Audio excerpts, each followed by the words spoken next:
once that particular stage is done, then the committee to which the bill is committed shall facilitate public participation and shall take into account the views and recommendations of the public when the committee makes its report to the Senate.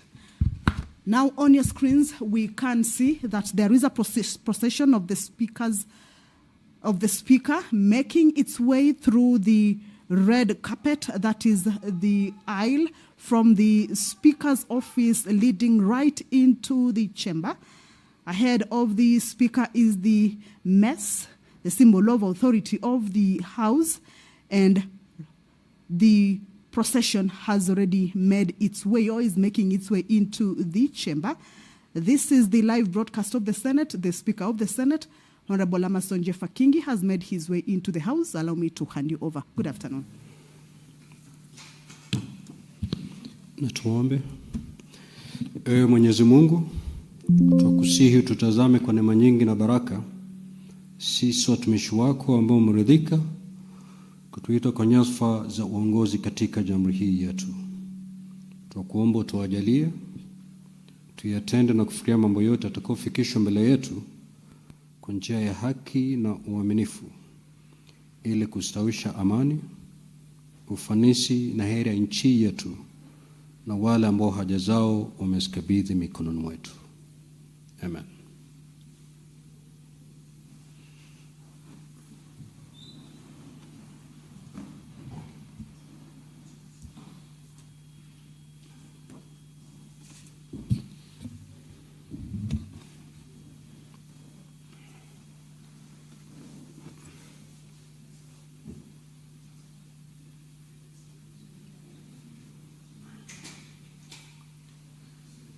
Clerk, do we have quorum?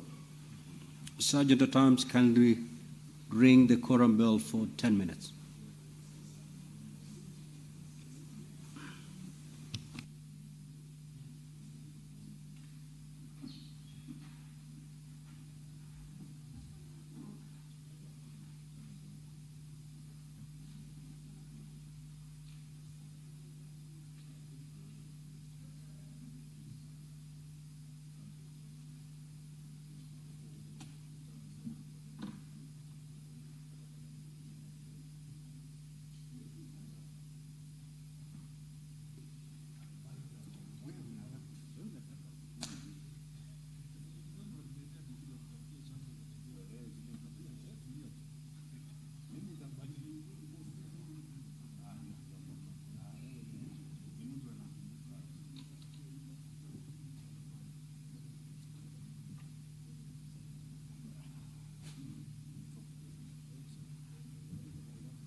So the prayer has been said and the chair taken. However, there is a quorum hitch at the commencement of the sitting of the Senate, and the Speaker has directed that the quorum bell be on. Of course, this is to give room for the members of the Senate to be able to make their way into the chamber and also be able to join their colleagues who are already in the chamber, and most importantly, enable the House raise that much needed quorum for it to be able to commence. As we wait for that, we shall continue to take a look at the business that the Senate shall be transacting this afternoon.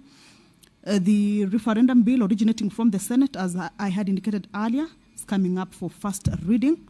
Then the Forest Conservation and Management Bill. This is a bill originating from the National Assembly, Bill number 38 of 2025.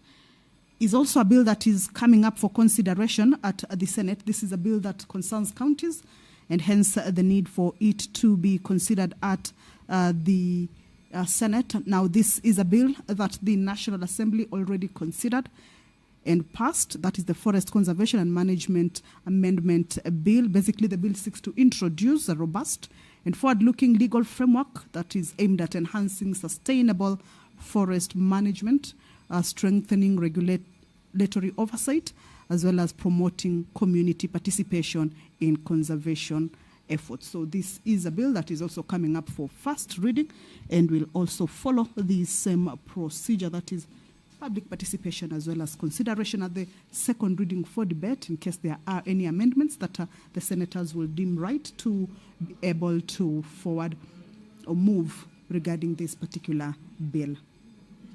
Now, you will recall that the Senate had already commenced debate on the Division of Revenue Bill. And this afternoon, the bill is also coming up for consideration for the mover to be called to reply. The senators considered this particular bill and was interrupted on the 30th of April, the year 2026, that is last week, Thursday. And this afternoon, the bill is also coming up to progress. During the debate, the senators pushed for the monies that are to be sent to the counties to be increased from the 420 billion Kenya shillings that the National Assembly had proposed in this particular bill. This is a bill that is originating from the National Assembly, but because it concerns counties, has to come to the Senate for consideration as well. The National Assembly had proposed that the counties for the financial year 2026-2027 be given a total of 420 billion shillings to be shared among the 47 counties. However, the senators, in their consideration of this bill, moved that the monies has to be increased to at least 450 billion Kenya shillings, indicating that the 420 billion shillings that the National Assembly had proposed was just a small increase. Remember, during this financial year, the devolved units shared amongst themselves a total of 415 billion Kenya shillings. So senators indicate that the 5 billion Kenya shillings addition is a small amount, and they will be pushing for the monies to be raised to 450 billion Kenya shillings. So this definitely means that this bill will be moving to mediation for those two houses to come to a consensus on how much monies will be going to the counties. There is an amendment that the chairperson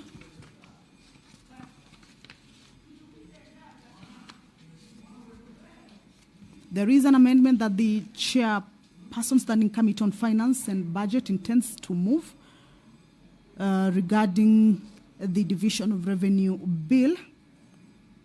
And this is to make changes to the allocations that shall be going to the national government as well as the county governments. The total shareable revenue in this particular amendments indicates 2.9 trillion Kenya shillings. The national government to be given 2.4 trillion Kenya shillings, and the county governments to be able to share amongst themselves 454.7 billion Kenya shillings, and equalization fund to be pegged at 10.2 billion Kenya shillings. So this is an amendment that once the House gets to the consideration of the bill at the committee of the whole, the chairperson of the Standing Committee on Finance and Budget intends to move basically regarding the monies that should be going to the county governments. If you're just joining us, is that the House about to commence, the sitting of the House about to commence. Currently what is underway is a quorum bell. This is as provided for in the House Standing Order number 40, that at the commencement of the House, if the House has not quorated, then the Speaker shall direct that a 10-minute quorum bell be rung, of course, for the members of the Senate to make their way into the chamber and enable the House attain that much-needed quorum for it to be able to commence. And once that House manages to raise the quorum, then that bell shall be off, of course, for the House to be able to commence, and we shall be waiting to hear from the Speaker to indicate or notify whether the quorum has been attained. Once that is done, then we shall, without any further delay, hand this business back to you for you to be able to follow on the proceedings of the House. And now this afternoon also pursuant to provisions of the House Standing Order number 53, paragraph 1, where senators are able to seek for statements from various standing committees regarding matters that could be relating to county, inter-county, national, regional, or even international concerns. This afternoon, all right, the quorum has been attained. Allow me to hand you over. We do have quorum, and therefore we will proceed with the business of the day. Clerk, kindly call the first order. Order number 1, administration of oath. Order number 2, communication from the chair.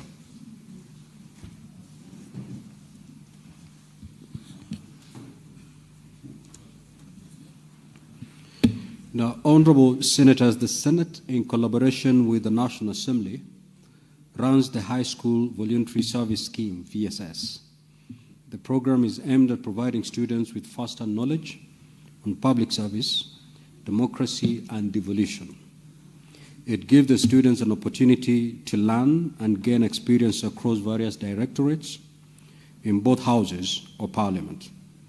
Through this program, students engage and familiarize themselves with the practical rules and functions of both houses of parliament. This is achieved by observing House proceedings, learning based workplace practices, understanding legislative processes and policy formulation, and interacting with honorable members and staff of Parliament. This enables them to better appreciate the role of Parliament and its contribution to devolution and national development. The program targets public, private, and international schools, and is conducted during the school holidays when Parliament is in session and on occasion when the houses are on recess. The following schools have undertaken and benefited from the program: Starehe Boys Center, Alliance Girls High School, Alliance High School, Strathmore School, Brayside Thika School, Brayman School, Kianda School, Starehe Girls Center, Nginda Girls High School. Nginda Girls High School. Now, honorable senators, the program further enables Parliament, and specifically the Senate, to connect with young people, thereby fostering leadership skills among students, encouraging them to remain focused and motivated in their studies, and nurturing a passion for leadership and patriotism. It also deepens the understanding of representation, oversight, legislation, and devolution at both levels of government. Additionally, students from different schools are accorded an opportunity to interact, share experiences, and learn from one another. Honorable senators, you will recall that during the afternoon sitting of Wednesday, 25th of March 2026, I issued a communication acknowledging a student who was undertaking a one-week service in the Senate under the Voluntary Service Scheme VSS.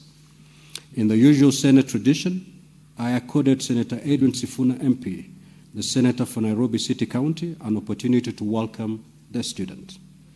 After welcoming the student, the Senator requested the Speaker to allow another member of the Nairobi City County delegation to also welcome the student. Senator Karen Nyamu MP, that is Senator Karen Nyamu MP. In the course of our welcoming remarks, the Honorable Senator Nyamu MP made utterances that were disrespectful, inappropriate, and fell short of the standards of decorum and respect expected of members of this House. The utterances made brought embarrassment to the Senate, the student's family, and the public. As honorable senators are aware, the Senate, as an institution, upholds the dignity of all persons within its precincts, including members of public, staff, and in particular students participating in the programs intended to enhance the understanding of parliamentary processes. The utterances and the conduct exhibited by Senator Nyamu MP on the said date are inconsistent with these values and undermine the integrity and standing of the Senate. Against this background, it has become necessary to address this matter and emphasize that all members must conduct themselves as per the Code of Conduct for State Officers, and in particular, in a manner that reflects honor, dignity, and respect for all persons irrespective of age or status.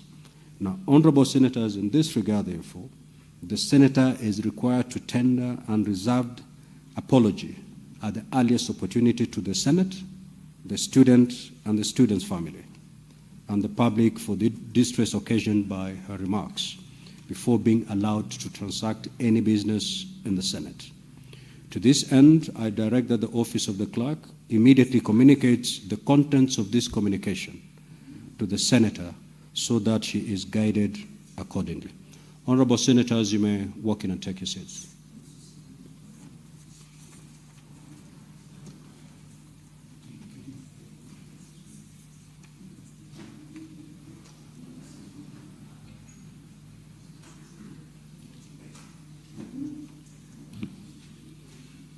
Senator Mwenda Gataya, take your seat, please.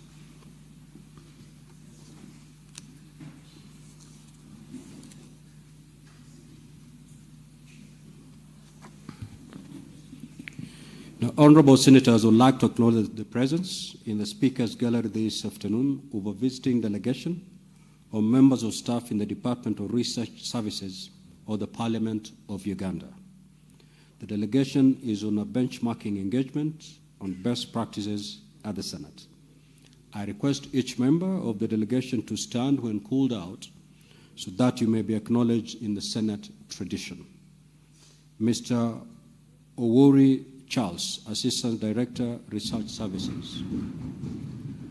Mr. Ngabirano Herbert, Assistant Director, Research Services. Mr. Akok Peter, Assistant Director, Research Services. Ms. Namazi Sarah, Principal Administrative Assistant. Now, on behalf of the Senate and my own behalf, I extend a warm welcome to you and wish you a fruitful visit here at the Senate. I'll call upon the Majority Whip under 1 minute to extend a word of welcome. Senator Wakoli, welcome.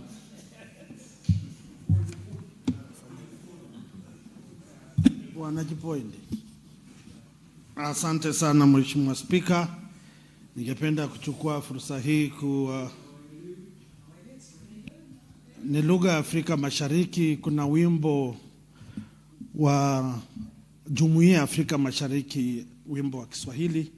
Naomba Mheshimiwa Spika kushukuru kwa nafasi hii ambayo umenipa kuweza kuwakaribisha ndugu zetu, kaka zetu katika nchi ya Uganda. Mheshimiwa Spika, Kenya na Uganda tuna mpaka mmoja kutoka kule Budalangi hadi kule Swam, kaunti ya Trans Nzoia. Jamii ya Wasabei kutoka Uganda na Wasaboti wa Kenya, Wabukusu wa Bungoma na Wagisu wa Uganda, Wasamia wa Uganda, Wasamia wa Kenya, Wanyala vile vile wa Budalangi na wale wa Ngambo, Wajaluo wa Kenya na Wajaluo wa Uganda, wote tunashiriki pamoja tamaduni na mila zetu. Na zaidi ya hayo, sisi kwa pamoja tunaunganika kutokana na mustakabali wa Afrika Mashariki. Mwaka uliopita tulikuwa kwenye michezo ya jumuiya kule Kampala, na naamini Mheshimiwa Spika, Wakenya waliburudika, walifurahi. Wengi walirusha roho, wengi wakafanya usuhuba na marafiki. Na wanapowatazama nyuso zao, Mheshimiwa Spika, nyuso zao zimeng'aa kwa sababu wanakumbuka uhondo na utamu walioshuhudia kule Kampala. Mimi ni kuwakaribisha ndugu zangu, kuwashukuru kwa kura mlizopiga za amani mkachagua viongozi, na sasa katika jumba lenu la bunge mnaongoza taasisi muhimu ambayo wanaendeleza demokrasia katika nchi ya Uganda. Kwa niaba ya ndugu zenu wa Uganda na ndugu zangu wa Kenya kutoka Bungoma na wa Kenya wa Erinjema, nawakaribisha hapa katika jumba la Senate, viongozi tajika, viongozi walio na upeo wa hali ya juu wa kisiasa na kiusomi, wale ambao wanaendeleza ubuntu, yani Uafrika. Mimi na wewe tuna ukoo mmoja. Tunawakaribisheni hapa Senate na mujienjoy, muhisi nyumbani, na mnapotoka hapa mwasalimu ndugu zangu waliokule na rais wenu mpendwa Yoweri Kaguta Museveni. Tunamtakia maisha mema na wabunge wenzetu walio huko, na inshallah Mungu akipenda tutakutana tuendelee kufurahia matunda ya Jumuiya ya Afrika Mashariki. Asante Mheshimiwa Spika kwa nafasi ulionitunuku. Asante. Next order. Order number 3, messages.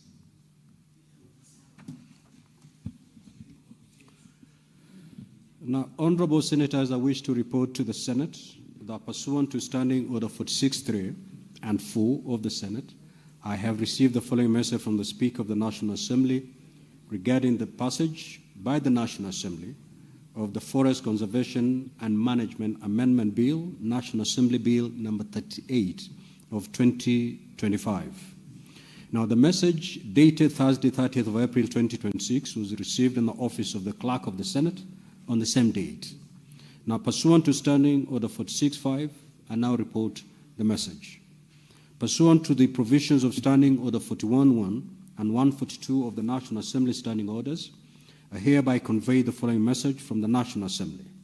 Whereas the Forest Conservation and Management Amendment Bill, National Assembly Bill number 38 of 2025, was published via Kenya Gazette Supplement number 135 of 8th August 2025 as a bill to amend the Forest Conservation and Management Act by establishing a legal framework relating to forest conservation and management that is in tandem with the modern realities, contemporary global discourse on forestry conservation and management, and Kenya's obligations on the environment, and generally conform to the dictates of the Constitution. And whereas the National Assembly considered the bill and passed it with amendments on Wednesday, 29th of April 2026, and in the form attached hereto, now therefore, in accordance with the provisions of Article 110 of the Constitution and Standing Order 41 and 142 of the National Assembly Standing Orders, I hereby refer the said bill to the Senate for consideration. Now, pursuant to Standing Order 163, which requires that a bill which originates in the National Assembly be proceeded with by the Senate in the same manner as a bill introduced in the Senate by way of first reading, in accordance with Standing Order 144.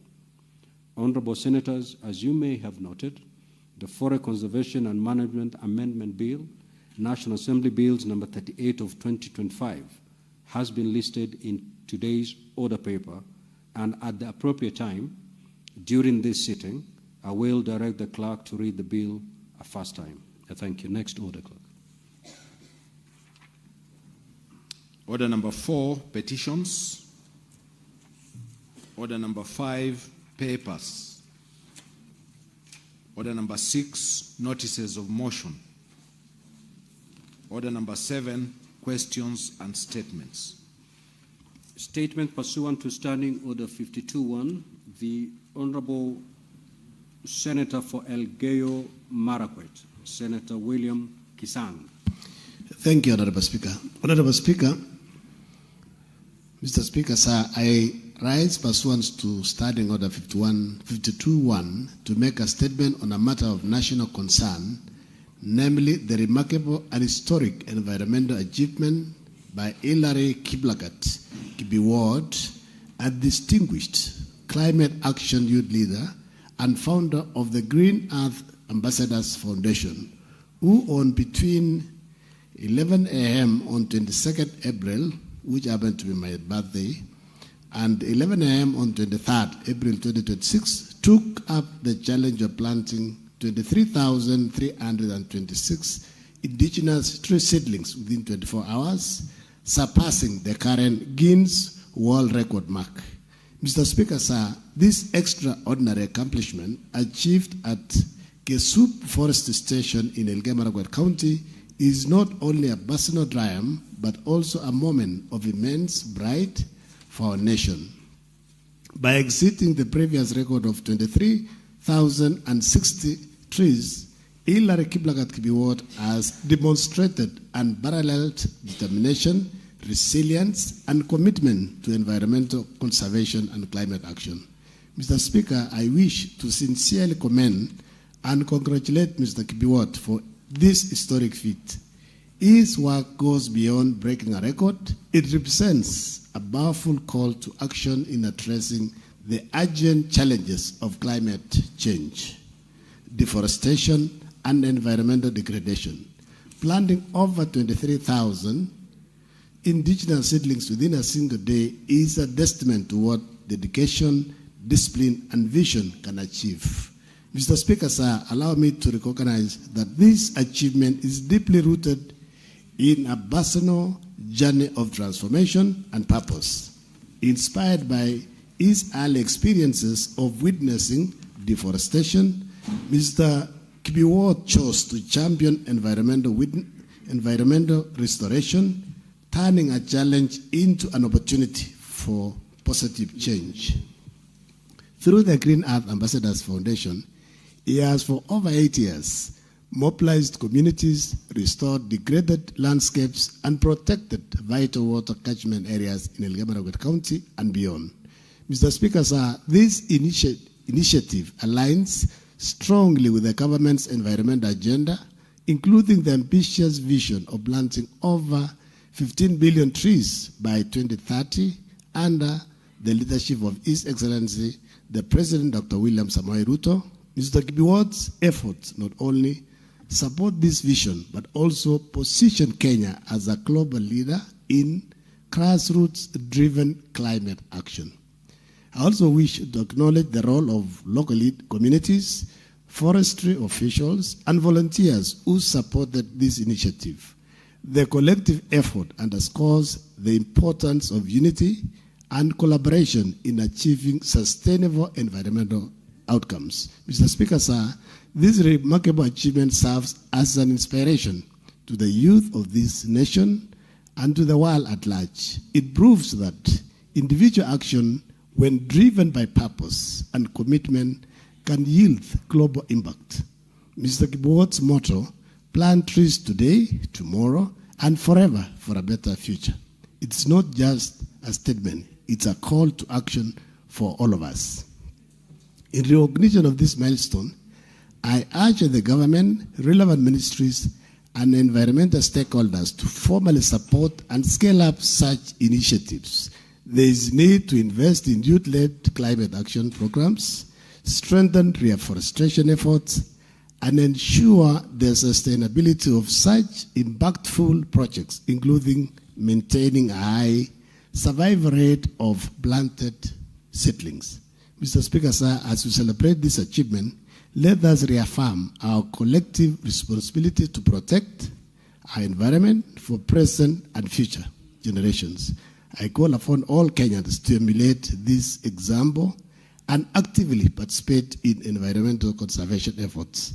On behalf of the Senate, I extend my deepest appreciation and recognition to Hillary Kiplagat Kibiwot for his outstanding contribution to environmental conservation and for bringing honor and pride to our nation. Thank you, Honorable Speaker, also for allowing him to sit in the Speaker's gallery. Thank you.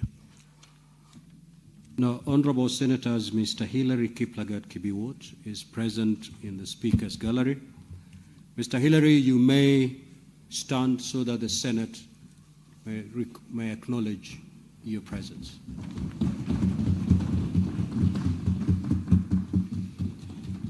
Statements pursuant to Standing Order 53-1, Senator for Nandi County, the Honorable Samson Cheragi. That statement is dropped. The Senator had he had one statement. The Senator for Nairobi City County, the Honorable Edwin Sifuna. Speaker, with your permission, just allow me to thank you for that communication that you've made regarding the incident involving the young lady, Ms. Murimi, from Briber and Garden Estate. as the head of delegation, I also take responsibility. And I learned my lesson, Speaker. I should be following your guidance. Sometimes we try to mentor and provide opportunity for our colleagues to also speak. And you've heard them repeatedly saying gender, Speaker. So when we give that opportunity, we wanted her to inspire the little girl.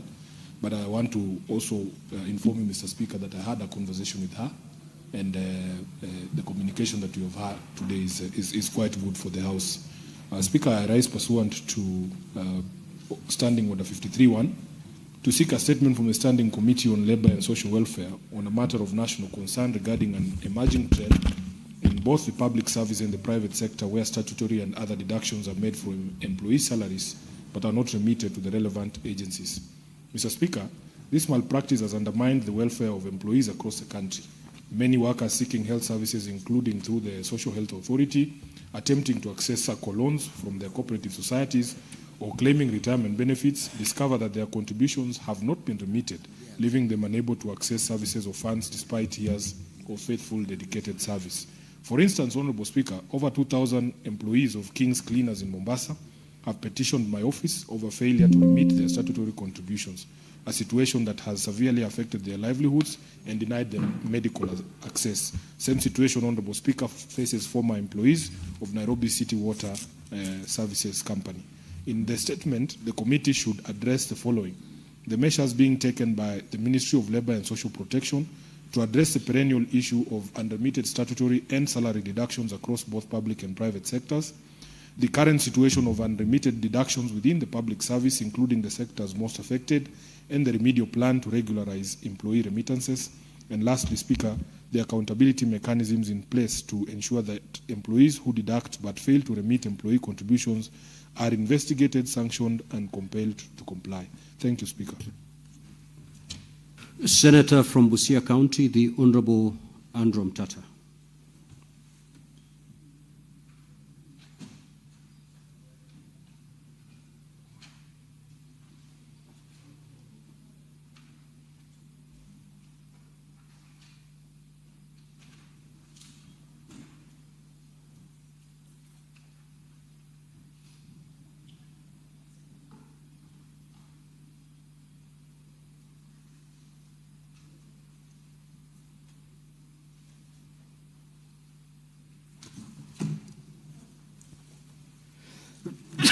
Excuse me.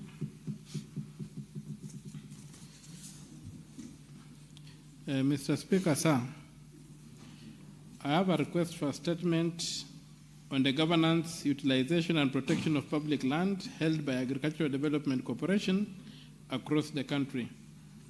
Mr. Speaker, sir, I rise pursuant to Standing Order 53, Clause 1, to seek a statement from the Standing Committee on Agriculture, Livestock, and Fisheries on a matter of national concern regarding governance, utilization, and protection of public land held by the Agricultural Development Corporation, ADC, across the country. Mr. Speaker, sir, the Agricultural Development Corporation was established to manage public agricultural land for purposes including food production, livestock development, agricultural research, and settlement support. Over the years, despite successive government interventions and audit, concerns continue to arise regarding the status and management of ADC land in various parts of the country, including Galana Kulalu, Magarini, Trans Nzoia, and Naivasha, where land held for public agricultural purposes has been affected by encroachment, irregular allocation, disputed ownership, and underutilization. In the statement, the committee should address the following: the location and parcel numbers of all land owned, leased, managed, or previously held by ADC across the country, including the acreage, location, tenure status, and current use of each parcel. 2, the status of all reported, investigated, and confirmed cases of irregular allocation, transfer, lease, or occupation of ADC land, including the persons, companies, or entities involved, the circumstances under which the land was allocated or transferred, and the action taken by relevant government agencies. 3. The number of government-funded projects and public-private partnership projects undertaken on ADC land, including the Galana Kulalu Food Security Project, indicating the objectives, budgetary allocations, implementing agencies, current status, outcomes, and challenges encountered. 4. The measures taken by the government to repossess, restore, or secure any ADC land found to have been illegally or irregularly acquired, including the status of investigations, prosecutions, or recovery proceedings by relevant agencies. 5. The governance structure of the ADC, measures in place to protect its land assets from further encroachment or mismanagement, steps taken to digitalize land records, and the manner in which ADC land is currently benefiting local communities and the public. Dated 28 April 2026, signed Senator Andrew Mtato Koiti. Mr. Speaker, second statement I seek indulgence. You may proceed, Thank Honourable you. Senator. Request for a statement on illegal alienation and non-restoration of land reserved for a public market in Mukuru Kwanjenga, Embakasi South, Nairobi City County.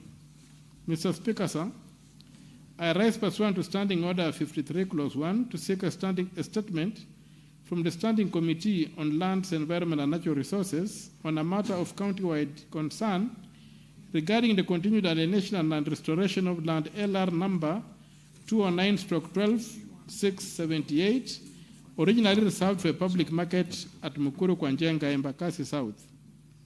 Mr. Speaker, sir, this land was designated for public use under an approved part development plan in 1986, but was later irregularly allocated to private interests and subjected to informal subdivision and occupation. The National Land Commission is reported to have reviewed the matter, affirmed its public status, and directed revocation of title. However, these directives remain unimplemented, exposing the land to further encroachment and possible permanent loss.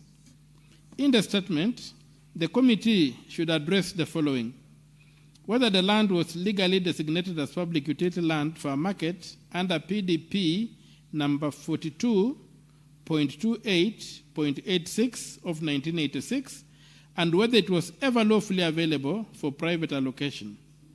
Number 2, the circumstances under which LR number 209/12678 was created and allocated, the identity of the original allotee and the subsequent transferees, and whether due process was followed. 3, the official determination of the National Land Commission on this parcel, including directives issued and reasons for non-implementation. 4, the current legal and physical status of the land, measures to prevent further encroachment, and plans to restore it to its intended public purpose. 5, the impact of the absence of a designated market on local traders and livelihoods, and whether the government intends to develop a community market for residents. 6, steps taken to hold accountable any public officers involved in irregular allocation of land or failure to enforce lawful directives. Signed, Senator Andrew Mtato Koiti, MP from Busia County, Senator from Busia County, dated 29th April 2026. Thank you, Mr. Speaker, sir. Senator George Mbogo.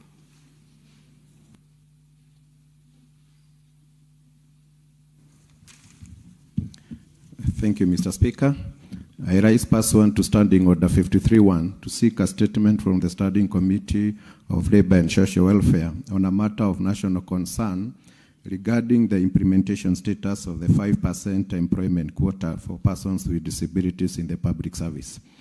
Mr. Speaker, sir, Article 54(2) of the Constitution of Kenya and the Persons with Disabilities Act 2025 require the state to progressively ensure that at least 5% of the members of the public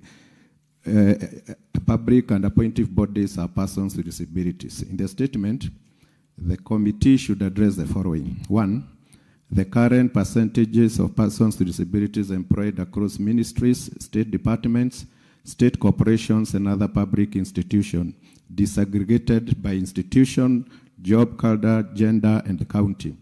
And number 2, the challenges hindering the attainment of the 5% employment threshold for persons with disabilities in the public service and the measures in place to address them. Number 3, whether the public institutions are required to submit periodic reports on disability inclusion in employment and the level of compliance with this requirement to date. And number 4, the corrective actions, policy reforms, capacity building initiatives, and the enforcement mechanism the ministry has put in place to address the identified gaps and accelerate the attainment of the required threshold. And number 5, clear government targets for the full realization of the 5% employment requirements across the public sector. Mr. Speaker, with your indulgence, I have the second statement. You may proceed, Honorable Senator. Mr. Speaker, sir, I rise pursuant to Standing Order 53.1 to seek a statement from the Standing Committee on Trade, Industrialization and Tourism concerning the Milk Price Stabilization Program. In the statement, the committee should address the following. The total amount of funds allocated to New Kenya Cooperative Creameries, New KCC, from the Exchequer for the Milk Price Stabilization Program during the past 2 financial years, that is 2024-25 and 2025-26. And number 2, the total amount expended on the purchase of excess milk, including the volume in liters procured and the breakdown of the constituencies from which the milk was sourced. And number 3, the prices at which New KCC purchased milk from farmers during financial year 2024-25 and 2025-26. And number 4, the total amount of money owed by New KCC to farmers as arrears for milk already delivered as at 10th March 2026. Thank you, Mr. Speaker. Senator for Kajiado County, the Honorable Seki Olekana. Thank you, Honorable Speaker. Request for a statement on the environmental pollution by emerging industries along the Kitengela-Namanga Road corridor in Kajiado County. Honorable Speaker, I rise pursuant to Standing Order 53.1 to seek a statement from the Standing Committee of Lands, Environment and Natural Resources on the matter of county-wide concern regarding the rapid emergency of industries in Kajiado County, particularly along the Kitengela-Namanga Road corridor, and the attendance concerns related to environmental pollution. Honorable Speaker, in recent years, Kajiado County has experienced a notable influx of industries, establishment and agricultural enterprises, including flower farms, along the corridor. While this development contributes to economic growth and investment, it has raised concerns, serious concerns among residents regarding environmental degradation, as well as the adequacy of safeguards to protect public health and ecosystem. In the statement, the committee should address the following. The measures taken by the National Environmental Management Authority, NEMA, to regulate and monitor pollution levels arising from industries along the Kitengela-Namanga Road corridor. The number and details of all industries operating in the area, including entities that have complied with environmental impact assessment requirements and obtained the necessary approvals, and that have not. The action being taken to curb the environmental pollutions and ensures sustainable environmental management in the affected areas. 4, whether the regular environmental audit and inspections are conducted, and the nature of penalties exposed on industries found to be violating the environmental standards. The safeguards in place to protect local communities from adverse health and environmental affected associated within industrial activities in the region. Thank you, Honorable Speaker. Senator for Mombasa County, the Honorable Mohamed Faki. Asante Mheshimiwa Spika kwa kunipa fursa hii. Mheshimiwa Spika, nimesimama kuambatana na kanuni ya 53(1) ya kanuni za kudumu za Bunge la Senate kuomba kauli kutoka kwa kamati ya ardhi, mazingira na mali asili kuhusu hatua za bodi ya udhibiti wa huduma za maji WASREB kuiweka kampuni ya ugavi wa maji na usafi wa maji Mombasa MOWASCO chini ya utaratibu maalum wa udhibiti. Mheshimiwa Spika, mnamo tarehe 21 mwezi wa 4 Aprili mwaka huu, bodi ya udhibiti wa huduma za maji WASREB iliweka kampuni ya ugavi na usafi wa maji ya Mombasa MOWASCO chini ya utaratibu maalum wa udhibiti kwa kipindi cha miezi 6 kwa mujibu wa kifungu cha 101 cha sheria ya maji ya mwaka 2016 kwa madai ya kuboresha utoaji wa huduma kwa wakazi wa Mombasa. Hatua hii imezua mtafaruku katika kampuni hiyo na miongoni mwa wakazi wa Mombasa ambao hutegemea huduma muhimu kutoka kwa usambazaji maji. Mheshimiwa Spika, katika kauli hiyo kamati izingatia yafuatayo: sababu zilizochangia kuchukuliwa kwa hatua ya kuitia kampuni ya ugavi na usafi wa maji Mombasa MOWASCO chini ya utaratibu maalum wa udhibiti kwa muda wa miezi 6, na iwapo WASREB ilitoa nafasi kwa kampuni hiyo kurekebisha hitilafu kabla ya kutoa hatua hiyo. Pili, hatua zinazochukuliwa na mkurugenzi wa WASREB kusuluhisha tatizo hilo na ili kuhakikisha wakazi wa Mombasa wanaendelea kupata huduma za usambazaji maji bila usumbufu. Na tatu, mikakati iliyowekwa kuboresha utendakazi wa MOWASCO na kuhakikisha huduma endelevu kwa wananchi wa Mombasa. Asante Mheshimiwa Spika kwa kunipa fursa hii. Thank you, Honorable Senators. I will allow comments for not more than 15 minutes. And therefore, if you get an opportunity to speak, kindly do so for not more than 3 minutes. The Honorable Senator Manzo.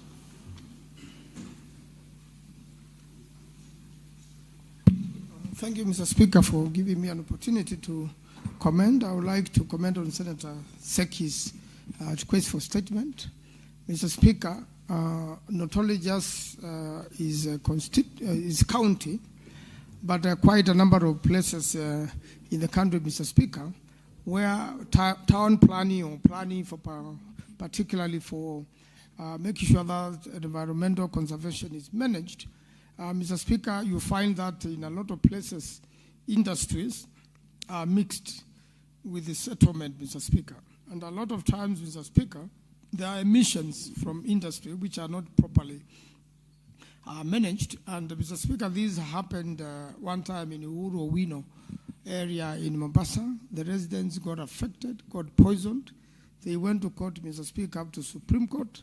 They were awarded 1.3 billion shillings, but the monies were never paid and the environmental situation was never rectified. Mr. Speaker, this should not be replayed in other parts of the country so that, Mr. Speaker, we conserve environment and protect the poisoning of citizens, Mr. Speaker, so that there must be proper, and we have given the Department of Environment enough finances and enough law to manage this, Mr. Speaker, but unfortunately it has not been it has not been fulfilled. And that continues to see rivers in Nairobi poisoned, rivers in Kajiado poisoned. The rivers in Nairobi go to Athi River, where there is Twake Dam, which is not being completed. It's poisoned all the way to Kilifi, Mr. Speaker, and to the ocean. Really, Mr. Speaker, during this request for statement, we need to revisit the whole area so that it can be well with many Kenyans. Thank you, Mr. Speaker. I support. The Honorable Senator Mungatana.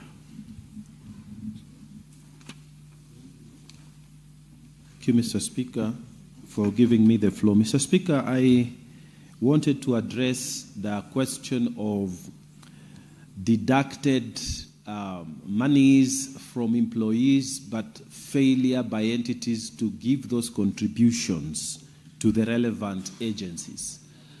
Mr. Speaker, the Senate Public Accounts Committee report, Volume 3 of 2026, reveals that Tana River County owes its employees 546 million in terms of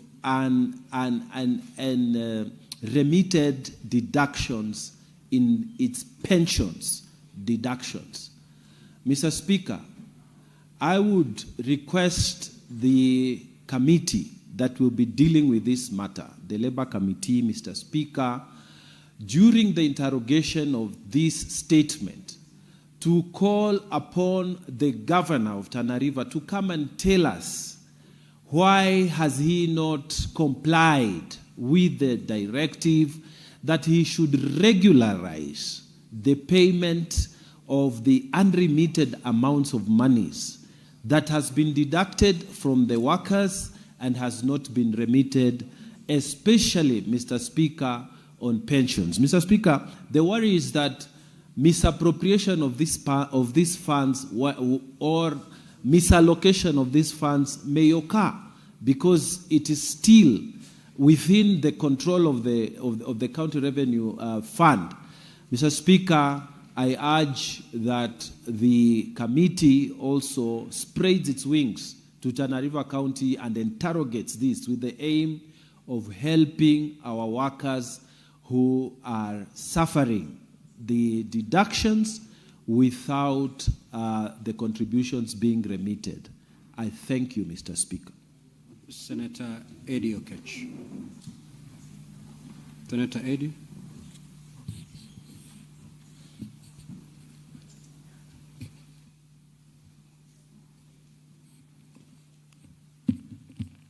Thank you, Mr. Speaker.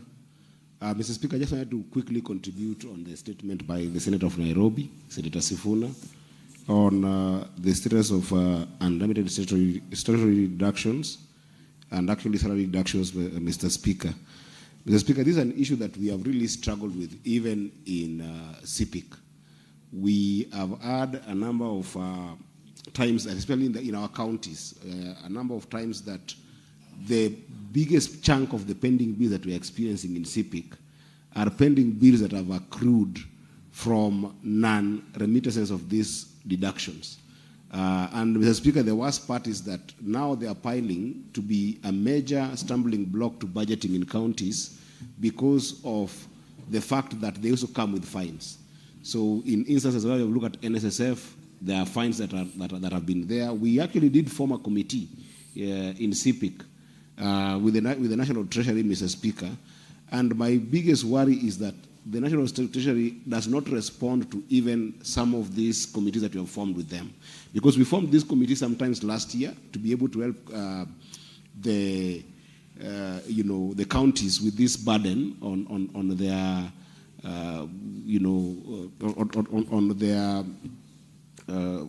pending bill issues, Mr. Speaker. But even since that time that we formed this committee with the National Treasury, we haven't made any headways. So I think, Mr. Speaker, it is very important that perhaps this House revisits this thing, not only from the Committee on Labor and Social Welfare, but I think this should be a substantive motion in this House, because it's actually a crisis in the counties. And, Mr. Speaker, some of the people that end up suffering, Mr. Speaker, are people with meager earnings in the counties. You know, salaries of sometimes 20,000, 25,000, 30,000, 50,000. And then you wake up one day to go to claim even your share, and you can't get it, Mr. Speaker. So I wanted to urge that even as we have the Committee on Labor and Social Welfare going to deal with this particular issue, perhaps they can collect some ideas and consolidate with what sometimes looks like what Senator Thangwa did with the motion on education and motion on bursaries. Perhaps we should bring together a motion that consolidates ideas from CPIC and from this particular committee, so that we can have a substantive motion on interrogating, and perhaps even we need to have a special committee from the Senate, Mr. Speaker, to actually just deal with this issue, because it's a crisis in all counties, and it's... Senator Kisang. Thank you, Honorable Speaker. Honorable Speaker, I want to make comments on the statement by Senator Mbukwa on the Milk Stabilization Fund. Honorable Speaker, as dairy farmers across the country, especially those who are delivering milk to KCC, new KCC, are suffering, Honorable Speaker, because the government came up with the stabilization pricing to ensure every farmer gets at least 50 shillings per kilo of milk. But in the recent past, I don't know what has happened because, Honorable Speaker, farmers have gone as far as 4 or 5 months without being paid by new KCC. And this is a commodity that is sold by the farmers to KCC. It doesn't stay in the store or whatever. It is sold. After processing it, they are sold immediately to the consumers. And I believe new KCC should be selling, and the top-up price they are getting from National Treasury or from the national government, you should be getting regularly so that farmers can sustain the dairy farming, and at the same time, Honorable Speaker, they buy feed. The dairy feed is very expensive because some of the feeds are imported from Uganda and neighboring countries, and farmers have been struggling to be paid. Sometimes when farmers go as 3 months, 4 months, they are unable to buy feed. Basically, it means also production of the milk goes down, which eventually will affect the farmers' production and also income to them, Honorable Speaker. This is something that the committee needs to move with speed and report to the House so that soon the budget has already been tabled in the National Assembly. So we want to see in that budget that there is enough resources to top up between the price that KCC is quoting and what has been promised as minimum take-home 50 shillings per kilo. This is very important, Honorable Speaker. And then finally, Honorable Speaker, is the non-remittance of deductions.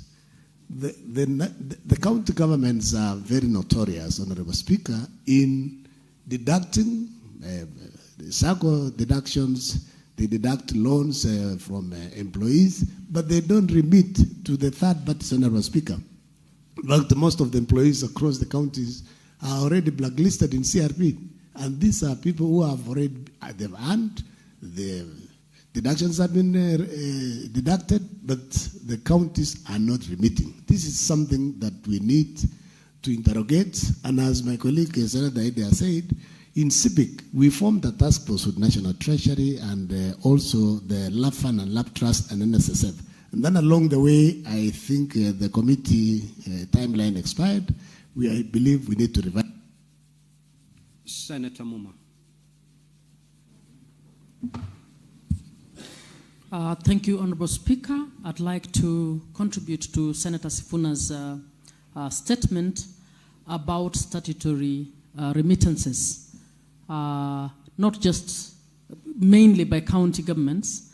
Honorable Speaker, this issue has been raised a few times by PAC, and it has come up in most of our committees. I would want to raise a proposal, Honorable Speaker, that as the Senate, we should collectively take on the issue of pitching, or not pitching, actually holding all counties accountable to the payment of all statutory deductions.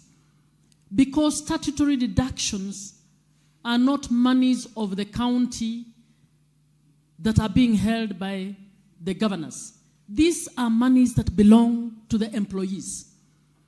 You can imagine somebody who retires and then they are not able to access their pensions because there were no remittances. You can imagine somebody who goes to be treated and finds that deductions being made are not being remitted. You can imagine somebody contributing towards housing or whatever, any other, to find that those monies are not actually being remitted. I think as a Senate, if we don't address this as a special issue, we will be failing in our responsibility to take care of the very system that is enabling governance to actually happen in this country. It is the public servants, both in the county and in the national government, that are actually getting the systems going. And if we don't hold the governments and ourselves accountable to ensuring that what belongs to the workers actually goes back to the workers, we will be failing. I am suggesting, therefore, that this issue be dealt with not piecemeal, relating to a particular cadre of workers in a particular county, but we should hold all 47 counties accountable and give a deadline within which all statutory remittances that are due should be submitted. That, if we do that, we will have done our responsible task of ensuring that accountability begins by taking care of the very people who are running this country. Senator Wakoli. Thank you. Asante Mheshimiwa Spika kwa nafasi hii kuweza kuchangia hoja ambazo senators wenzangu wameweza kuibua. Mheshimiwa Spika, ningeweza kuchangia Mheshimiwa Spika hoja ya maziwa ama kiwanda cha KCC ambacho kimekuwa kikipokea maziwa ya wakulima kwa muda mrefu. Wakulima wameona maziwa yao kwenye soko mbalimbali, lakini wamengoja katika benki zao waone fedha zikionekana, na mpaka sasa Mheshimiwa Spika ni kitendawili. Jambo ambalo ningependa kurai serikali ni kwamba wakulima hawa wanapodai haki yao ya pesa za ng'ombe ama maziwa yanayokamuliwa kwa ng'ombe zao, Wakenya wa sehemu mbalimbali bado wanauliza. KCC hii imetambulika katika maeneo machache Kenya hii, lakini maeneo mengine Mheshimiwa Spika ni tumeyaona tu maziwa wakati wa siku za Nyayo. Ndio tulikuwa tunaona vijikaratasi vya KCC tukifurahia maziwa ya Nyayo. Swali tunalouliza Mheshimiwa Spika, taasisi hii ya KCC inamnufaisha nani, kwa mfano katika mkoa Magharibi? Mimi kama seneta wa Bungoma Mheshimiwa Spika, niko na halmashauri zaidi ya 20 za wakulima wa ng'ombe wa maziwa. Na Wakenya, watu wa Bungoma wananisikiza kwa makini Mheshimiwa Spika. Halmashauri ya Kitinda, halmashauri ya Kikai kule na Mwela, halmashauri ya Chwele Dairy, halmashauri ya Kaptama, Nomorio kule Mlima Elgon, Ndalu, Tongaren, Nadafa pale Naitiri, Kimesembe kule Mbakalu, Kamkuywa, Bumula Dairy pale Sokoni, Kabula Dairy, Bukembe. Wote hawa Mheshimiwa Spika wanauliza fedha hizi ambazo tunawatetea wakulima wa KCC, sisi watu wa Bungoma tutaona hizi fedha siku gani? Kwa sababu mgao huu unatoka katika mkoba wa serikali. Wakenya wote wanachangia wakulima hawa walipwe pesa nzuri. Haya, sisi watu wa Bungoma tunaochangia tutaona hizi fedha kivipi? Lazima KCC igatuliwe. Pia sisi wakulima wetu katika halmashauri hizi, wakulima wapate pesa zinazofanana na Wakenya wengine. Sisi wote tunaangaziwa na jua, mwezi na nyota. Hata tunasema fedha zinapaswa kufika katika akaunti zetu. Mheshimiwa Spika, ningependa kuchangia hoja ya mazingira kutoka kwa seneta mwenzangu. Mazingira ni uti wa uhai wa Wakenya. Hapa Nairobi, mto Nairobi, watu wamekuwa wanauza mboga, lakini wadadisi wanasema chunga, kwa sababu huenda maji yanayotumiwa kunyunyiza mboga na 1 minute to conclude your thoughts. Shukuru Mheshimiwa Spika. Halmashauri ya NEMA lazima ifanye kazi yao. Iwe Kajiado, iwe Bungoma, iwe Nairobi, stakabadhi hizi zionekane ili tujiepushe na majanga kama ya kansa ambayo yanakumba Wakenya Mheshimiwa Spika. Na mwisho nikichangia kwamba wakulima ama wafanyakazi wa kaunti ni donda sugu Mheshimiwa Spika. Lazima tubuni kamati iangazie masuala haya. Hawa magavana hawana huruma kwa wafanyikazi. Watu wamestaafu, Watu wamefutwa kazi, wakienda kuangalia NSSF, pesa hazilipi. Wanapotafuta pesa za kustaafu, pesa hazipo. Na ukipiga kurunzi miaka mingi nyuma, wote wamejua hawajakuwa wakilipa, na wakija hapa Senate, wamekausha tu macho, Mheshimiwa Spika, kama mmoja wale wafuasi wezi waliokuwa kwenye msalaba. Mheshimiwa Spika, lazima hawa magavana waajibike. Asante Mheshimiwa Spika. Senator Omtata.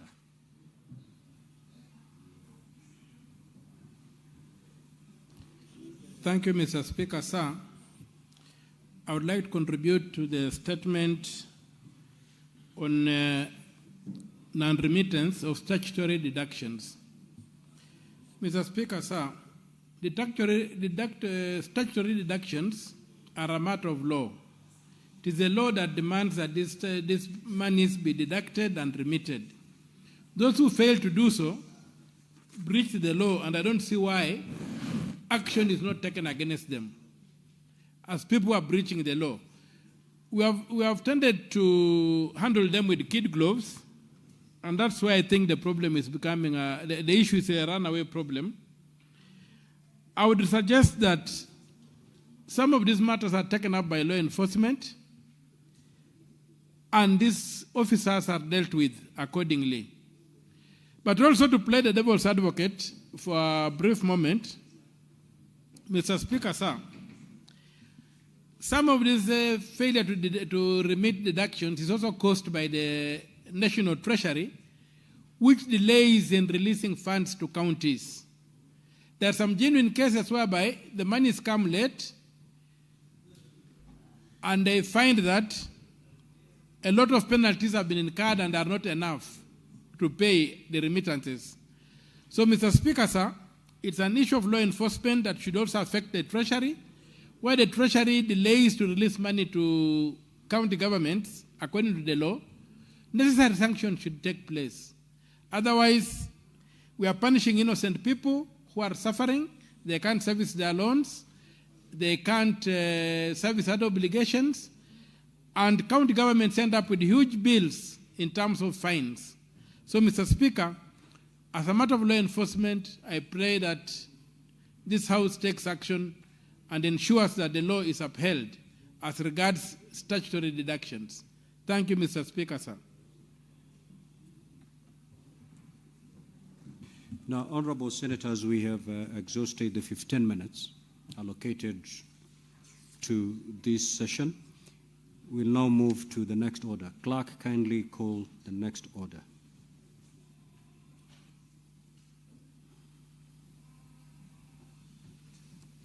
Order number 8, the referendum bill, Senate Bills number 3 of 2026, first reading. A bill for an act of parliament to provide for the conduct of a referendum and for connected purposes. Order number 9, the Forest Conservation and Management Amendment Bill, National Assembly Bills number 38 of 2025, first reading. A bill for an act of parliament to amend the Forest Conservation and Management Act and for connected purposes. Next order. Order number 10, the Division of Revenue Bill, National Assembly Bill number 2 of 2026, second reading. Mover to reply. Senator Roba, you may proceed to reply.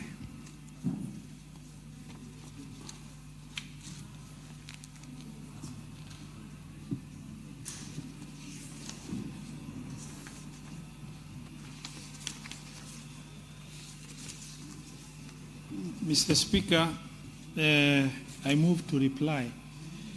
And I wish to take this opportunity to thank all the senators who contributed with commitment in support of devolution to this Division of Revenue Bill in support of what is proposed by the committee.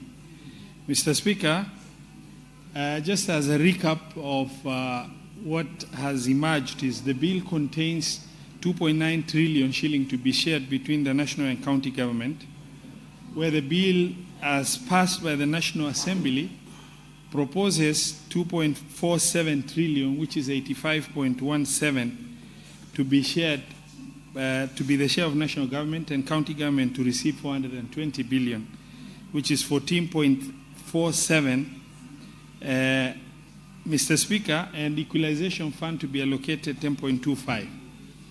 Mr. Speaker, the committee has managed to dissect that and shared that the 5 billion increase from 415 of the previous financial year is not even adequate to meet the, the wage drift within the IPPD system, which is non-discretionary adjustment that happens annually. And in the wisdom of the committee, Mr. Speaker, based on the information that was shared by National Treasury, Mr. Speaker, the residual amount that, after taking care of national government commitment, was 330 billion, from where the committee proposes only 11% of that, which amounts to 39 billion, to be added onto the county government, bringing the county government share to 554 billion as proposed. And Mr. Speaker, I wish to thank the Senate for their wisdom to support the proposal by the Committee of Finance and Budget, based on an inflationary figure of about 5% increase, plus non-discretionary expenditures, including 2 SRC circulars that were meant to be implemented by county government. Mr. Speaker, from the discussion, what has come out is the major risks identified by the Senate are the issues that relate to delayed disbursement causing cash flow constraint, revenue shortfalls through transfers not done in timely manner, removal of protective clause exposing counties to funding uncertainty in that bill. And Mr. Speaker, the proposal by the committee was also supported by various stakeholders that the committee, consulted with. Mr. Speaker, the most critical issue, there are 2 critical issues that have come out that the House has also agreed with the Senate. That is 8.94 billion shilling meant for UHC payroll of transferred workers where funds fall off function was erroneously put in division of revenue that only governs the vertical share of revenue between the national and county government, but does not touch on horizontal share of revenue.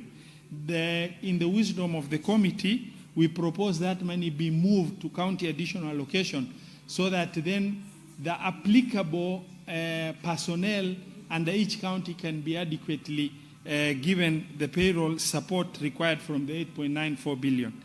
Mr. Speaker, the second critical issue is the removal of a clause that shields the revenue uncertainties, that in the event of revenue shortfall, the shortfall should be borne by the national government. The National Assembly has removed that clause that has been traditionally there, and we propose that to be added, Mr. Speaker.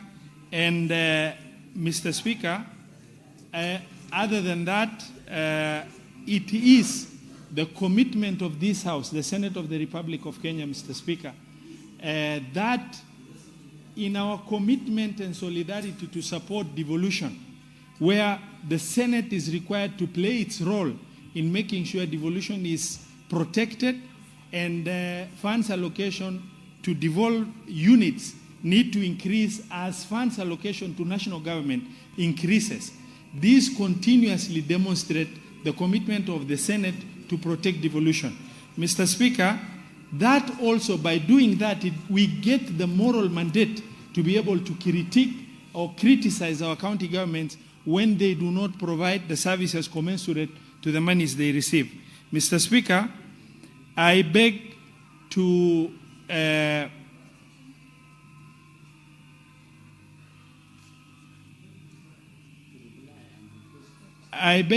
reply and now request, in line with Standing Order 666, subsection 3, that the putting of the question be deferred to a later date due to quorum. Mr. Speaker, I reply. Senator Robert, you may have to make a further request. Mr. Speaker, I beg to reply and request Senator Faki to second. No. You are supposed to, and you've already done that. Okay, so then we will defer the putting of the question. Now, honorable senators, allow me at this juncture to rearrange today's order paper. We will move to prosecute order number 19 and thereafter resume the normal flow of today's order paper. Clerk, you may proceed. Order number 19, motion, approval of sittings of the Senate to be held in Kilifi County. The Senate Majority Leader.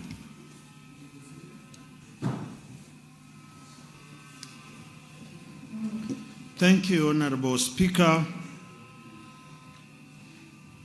Mr. Speaker, sir, I beg to move that aware that the Senate of Kenya is established under Article 93 of the Constitution and its main role, as set out at Article 96, is to represent, serve, and protect the interests of the counties and their governments. Further aware of the critical role that the Senate plays in the interlinkage between the national and county levels of government, and the need to enhance the interaction between the Senate and the county governments as a means of bringing the Senate closer to the counties and the general public. Acknowledging the recommendation of the Senate Business Committee that a sitting of the Senate be held away from the traditional premises in the Parliament buildings, Nairobi, during the term of the 13th Parliament, and the subsequent resolution of the Senate made on 8 March 2023 to hold plenary and committee sittings in the counties for a one-week period within the month of September in every season of the 4th Senate, except during an election year, with the objective to, 1, promote the role and work of the Senate and enhance public awareness regarding the business of the Senate and Parliament in general. 2, highlight existing and new opportunities for engagement in legislative process. 3, develop and strengthen partnerships at the county level of government. And 4, provide an opportunity to members and staff of county assemblies to learn and share best practices with senators and parliamentary officers. Further acknowledging the successes made during the previous sittings of the Senate outside Nairobi held in Uasin Gishu, Kitui, Turkana, and Busia counties in 2018, 2019, 2023, and 2025 respectively. Now, therefore, pursuant to Article 1261 of the Constitution, the Senate resolves to hold its plenary and committee sittings in Kilifi County from 21st to 25th September 2026. Thank you, Honorable Speaker. I submit.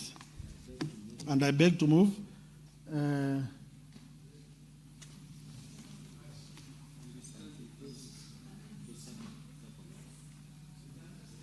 I request, because I'm seeing the only lady in the House on the majority side, Senator Veronica, to second.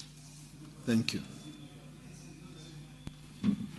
Honorable Speaker, let me correct that there is Senator S in the House. She's also on the majority side.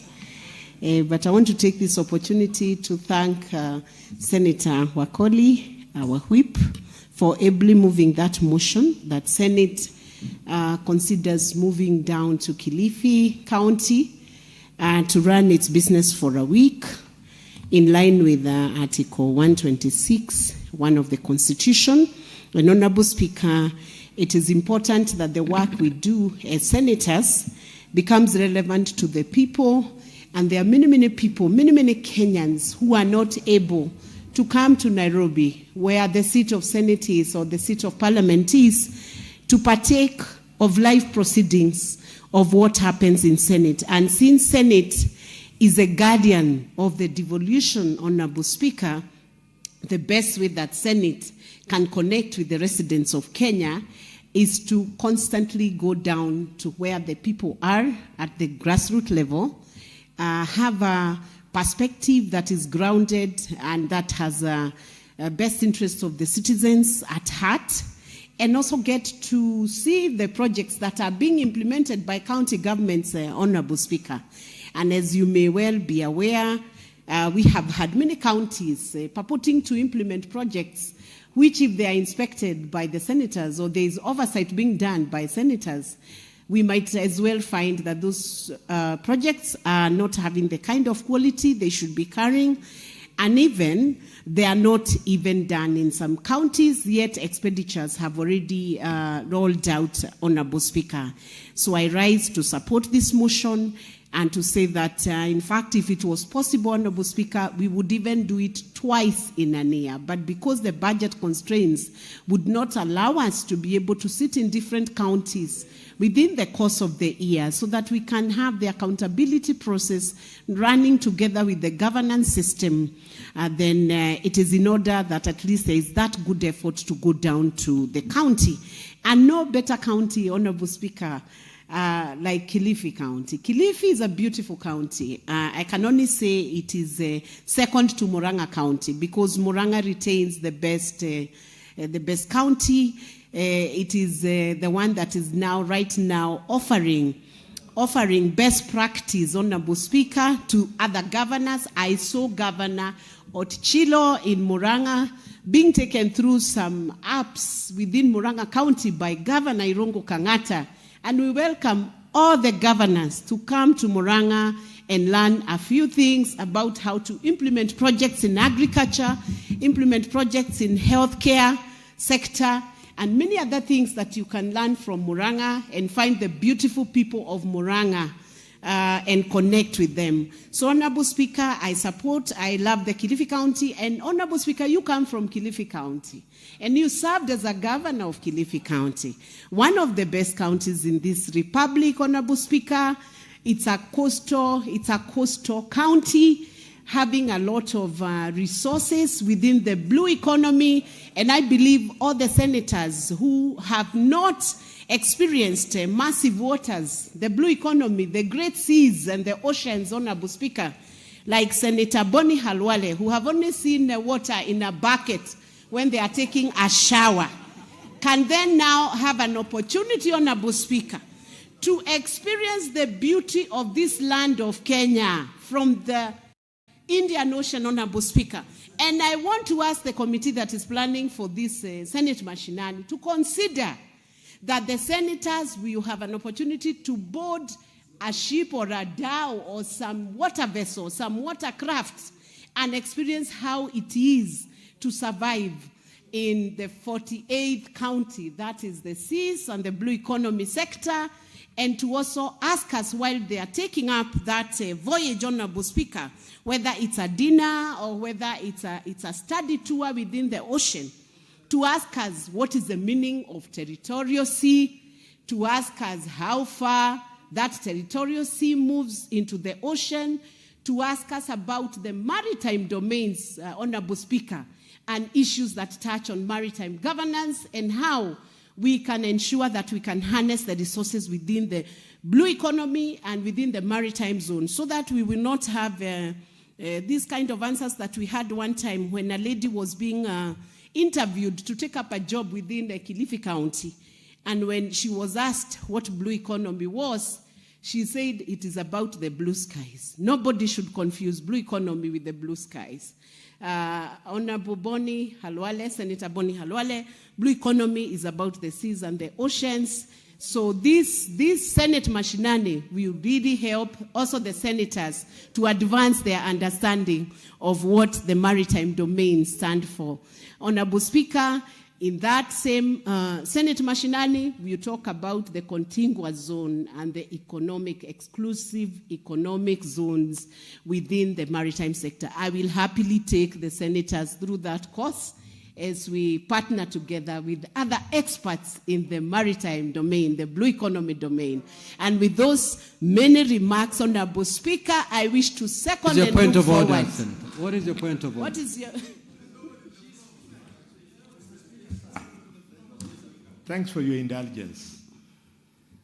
Mr. Speaker, standing on point of order number 105, granted that Senator Veronica might be having an afternoon crush on me, is she in order, Mr. Speaker, to suggest that I don't know what blue economy is? Senator Boni Halwale, first withdraw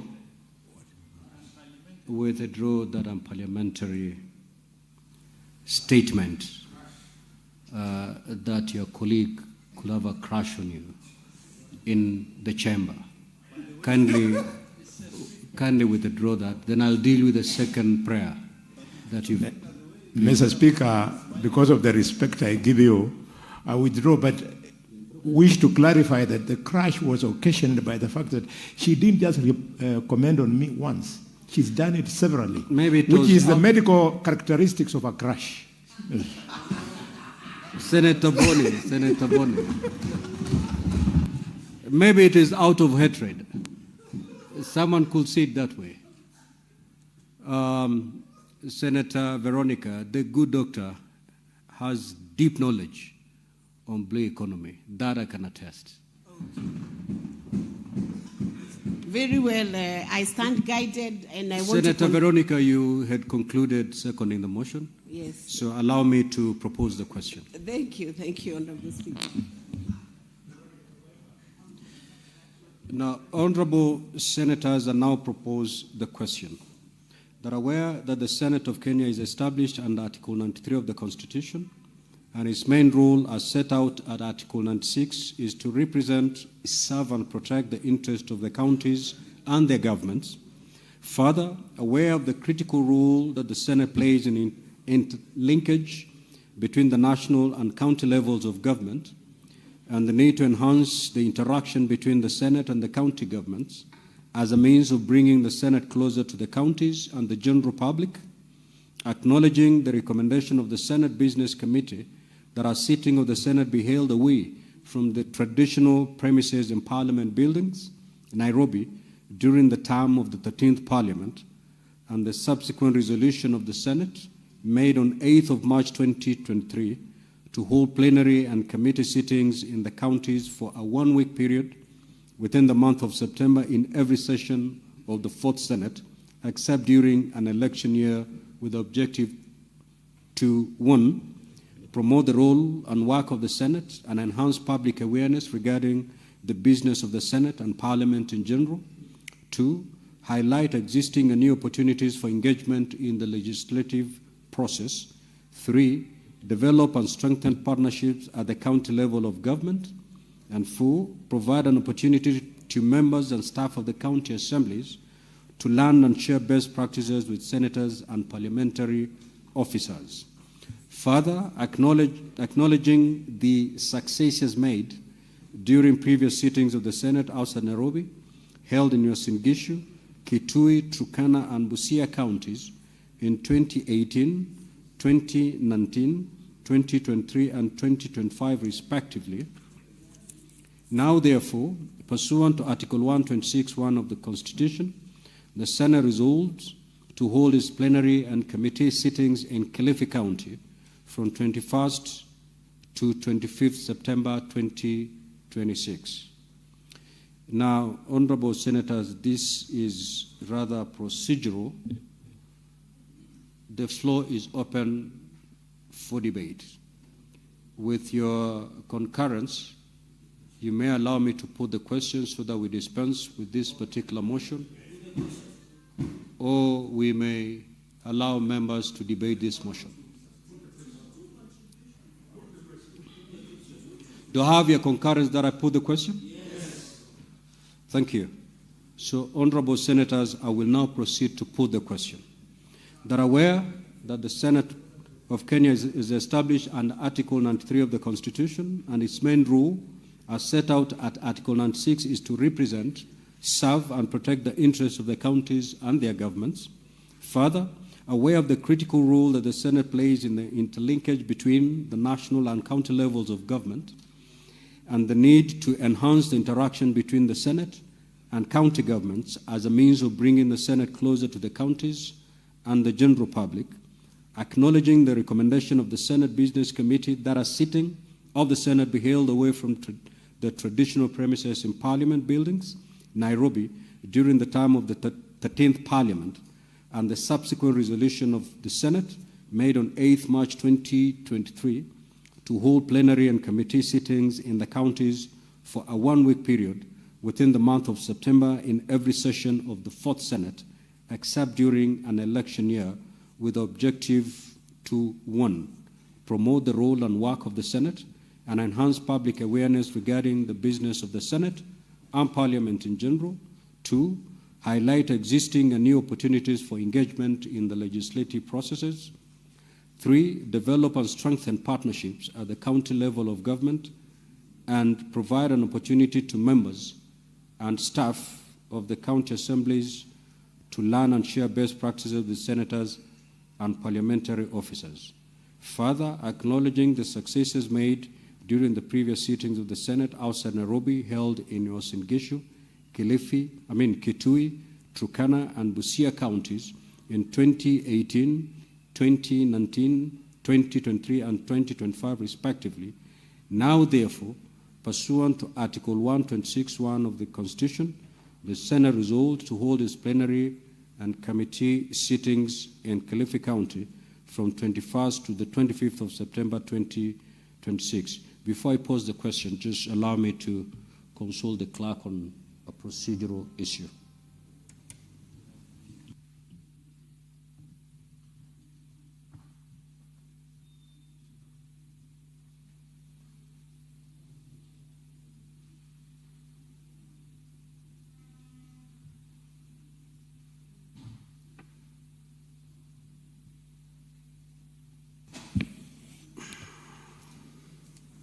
Having ascertained that we have the requisite quorum, I will now proceed.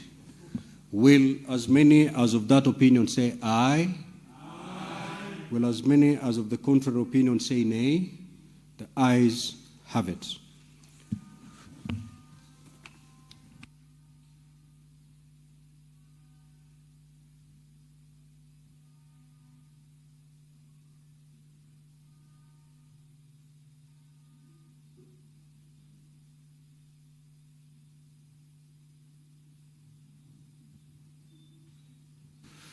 Senator Veronica, kindly approach the chair.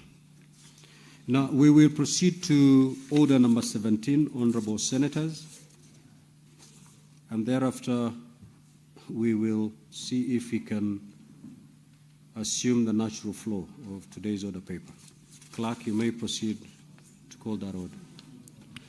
Order number 17, the Narcotic Drugs and Psychotropic Substances Control Amendment Bill, Senate Bills number 1 of 2024, second reading.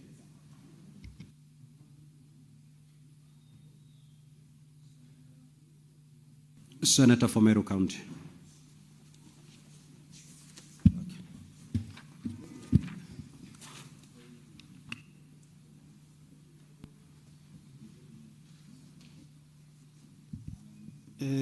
Thank you, Honorable Speaker, for this opportunity.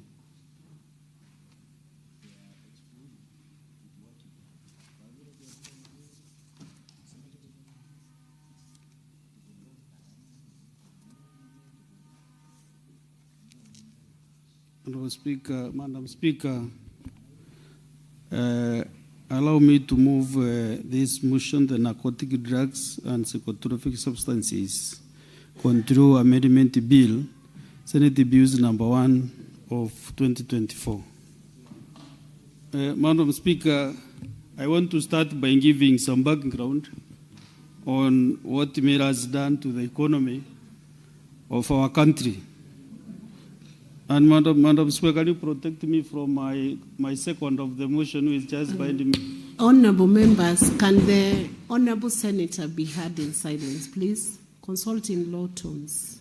So, Madam Speaker, I want to give some brief background on why Miraa is an important cash crop in Kenya.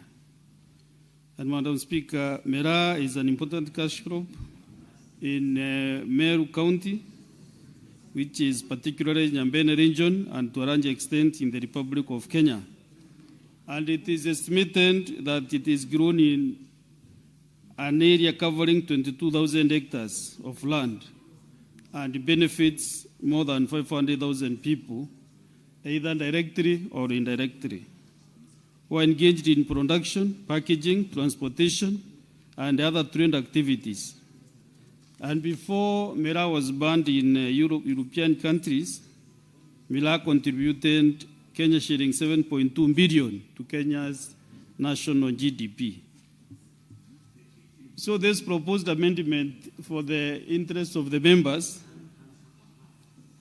the bill intends to amend the Narcotics, Drugs, and Psychotropic Substances Control Act to remove a substance called cathinone and cathine as naturally found in Miraa crop, which is known as cathindulis, from the classification of psychotropic substances. You know, when you chew Miraa, the reason why you feel excited or you feel happy,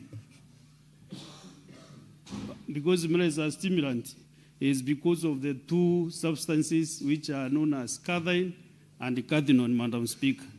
And what we are proposing to do is to remove those two substances from the category of drugs as put by the Nakanda. So my justifications for the amendments is that under international law, cathine and cathinone are controlled by the UN Convention on the Psychotropic Substances 1971 and the Convention Against Illicit Traffic in Narcotics, Drugs, and Psychotropic Substances 1988. However, Madam Speaker, Miraa as a crop is not under international control of the two instruments.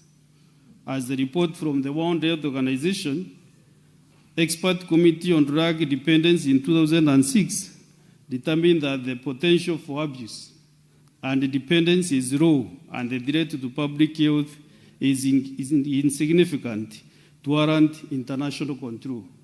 What these experts are saying from the World Health Organization is that even if you chew Miraa from now to tomorrow, to the day after tomorrow, it will have very little effect on your health. And Madam Speaker, to justify, yours truly choose Miraa, of course, every weekend. And I think my health has never been compromised by the fact that I chew Miraa. And many other people in this house also, Madam Speaker, and others out there, they do the same. You know, there's been some people saying that when you chew Miraa, you cannot, your production effect becomes low, Madam Speaker. I want to challenge this house. Even we went with the Committee on National Security to a public participation in Yegembe. And they can realize that those people, actually Yegembe Central Constituency has the highest population in Meru County. And that is actually where a lot of Miraa is grown. So, Madam Speaker, I'm trying to give justifications and also to say that in Kenya, Miraa is a scheduled crop under the Crops Act 2013. So, while Miraa is a legal crop in our statutes, the Crops Act 2013, the substances found in Miraa, cathine, and cathinone are classified as narcotics in Psychotropic Substances Act. So, if the government is giving Miraa farmers or Miraa sector budget, and the same arm of government, another arm of government is trying to control and to say that Miraa is a drug, Madam Speaker, that is why we have that contradiction. Therefore, this puts Miraa under the ambit of the two acts. the amendments to the Narcotics and Psychotropic Substances Control Act to exempt Cathane and Cathinone as naturally found in miraa from the ambits of the necessary is very, very necessary to avoid the contradictions. Madam Speaker, the economic benefits of miraa are not contested, and the government's effort to revitalize the industry are well evident. And since the year 2016, the miraa sector has received budgetary allocations from the National Treasury. So if National Treasury is giving 2 billion to miraa sector, then why is Nakanda again penalizing those who are producing? Because once miraa is categorized as a drug through the cathinone and cathay, it is difficult, Madam Speaker, to do value addition. Miraa is nowadays, there is a lot of research in Meru University and other institutions that miraa, there is miraa wine, miraa juice, also miraa tea bags, Madam Speaker. But these institutions have been unable to market these products because they are not getting licensed by the Kenyan Bureau of Standards. So that is why I'm here this afternoon to pray with the Senate so that they can help us to remove the two substances, cathinone and cathay, from the category under Nakanda. So it is important, Madam Speaker, to note that some of the government agencies, including Nakanda now, have spoken about it, have given contradictory positions on miraa. In the year 2013, appearing before the Parliamentary Handle Committee, which was formed to investigate and inquire on miraa-related issues, the chairperson then for Nakanda, Honorable John Mutudo, told the committee, the Parliamentary Committee, that there were no strong grounds to classify miraa as a drug. And Makui was just the previous chair of Nakanda. And according to the Honorable Mutudo, he had no issues with the miraa, and he really pronounced himself that the miraa and is very little effect. Actually, he is the one who urged Parliament to repeal or amend the Narcotics and the Psychotropic Control Act, which indicated the two substances found in miraa as prohibited substances. And this afternoon, I want my colleague, Senator Mohamed Faki, you know, we have been discussing miraa issues with him about miraa and Mugoka. There's a time there was a crisis in Mombasa that the government, then county government, wanted to ban one of the products. And both Senator Milaj and Senator Mohamed Faki really helped me to discuss all these matters, and that ban was lifted. So I want to thank them, and I'm happy that in this House to support what I'm trying to propose. And this is actually this is what. What's your point of order, Senator Faki? No, I'm saying. Is that a point of order, Senator Faki? You know, Madam Speaker, the House. You should not affect the flow of my submission with Proceed such a on, point of order. You know, when you get the mic, Senator, that is when you can make those decisions. Senator Kathuri, proceed on with your submissions. Let's proceed on. You know, I've thanked him so much, Madam Speaker, and I don't know why now he's again getting pissed off. Because once we get permission, we remove cathinone and cathay from Nakanda list. Even we'll have no miraa to take to Mombasa, because his worries is maybe there are some people chewing, not even miraa, the other Mogoko or something, but we'll have no miraa to take to Mombasa. We are going to do valuation. And the quantities that we need, even Mombasa people will be walking to Meru to ask where they can get a twig of miraa from. Because what we want to do now is to go valuation, Madam Speaker. So we want to make sure that even these trucks we see on the road, the pickups and the trucks are wrong on their own, because we'll be shipping our finished products, which will do valuation to Europe and to other destinations. Madam Speaker, in the year 2021, the Meru County government, in collaboration with the Kenya Medical Research Institute, KEMRI, conducted the International Scientific Miraa Conference. and Nakanda and the Kenya Bureau of Standards expressed their support for the development of miraa products. These miraa products is what I mentioned is miraa wine, miraa juice, miraa tea bags, and other substances that can be mined from miraa as a crop. So, but these two organizations, KEBS and Nakanda, cited illegal handle since miraa contains cathinone. And that is why we are trying to see how best we can remove this cathinone and cathine from the list of narcotics and psychotropic substances.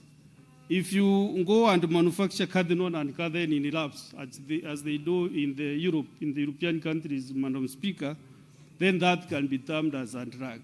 But when cathinone and cathine are appearing in their natural state, therefore, that is what we are saying, that is not a drug, but just a very simple substance, just to make you feel high and also to make you feel relaxed. Madam Speaker, the entrepreneurs in the manufacture of the various miraa products have expressed their frustrations since their products could not be licensed. And this is hindering their products from reaching the intended market, especially the international market, as I put it. And they have, however, expressed optimism that such hindrances will be removed since the government has shown goodwill in supporting the miraa sector. Among the recommendations of the miraa scientific conference was that there was need to amend the law to remove miraa from the list of narcotics and psychotropic stimulants to allow for value addition and diversify the miraa markets. The classification, Madam Speaker, of cathinone and cathine as psychotropic substances is thus an impediment to the value addition, as I put it, of miraa and the development of miraa products. Madam Speaker, I want to give this House again some parliamentary reports that have been made in support of the amendments. Madam Speaker, on July, Wednesday 10th, 2013, the Parliament of Kenya resolved to form a parliamentary select committee on miraa, and I was a member in the year 2013 when I joined Parliament. The 29-member committee was to be led by the Male Women Rep, Honorable Kajuju, and the scope of the committee was to investigate and inquire into all matters relating to CAT, to consider and review all research findings, and to make recommendations on the way forward. And Madam Speaker, after the conclusion of its mandate, the committee tabled a report, and among its findings, well, there was no scientific proof that miraa is a drug. Madam, this committee actually traveled even to the UK. I think almost 8 members, and we went to the House of Commons, and there the Minister of Home Affairs, Madam Speaker, and already they also done their research. It is in this document. And they also proved that miraa is not a drug and is not affecting their people. And in its draft of recommendations of this committee led by Kajuju, the committee recommended the amendment of the Crop Act to include miraa in the list of scheduled crops.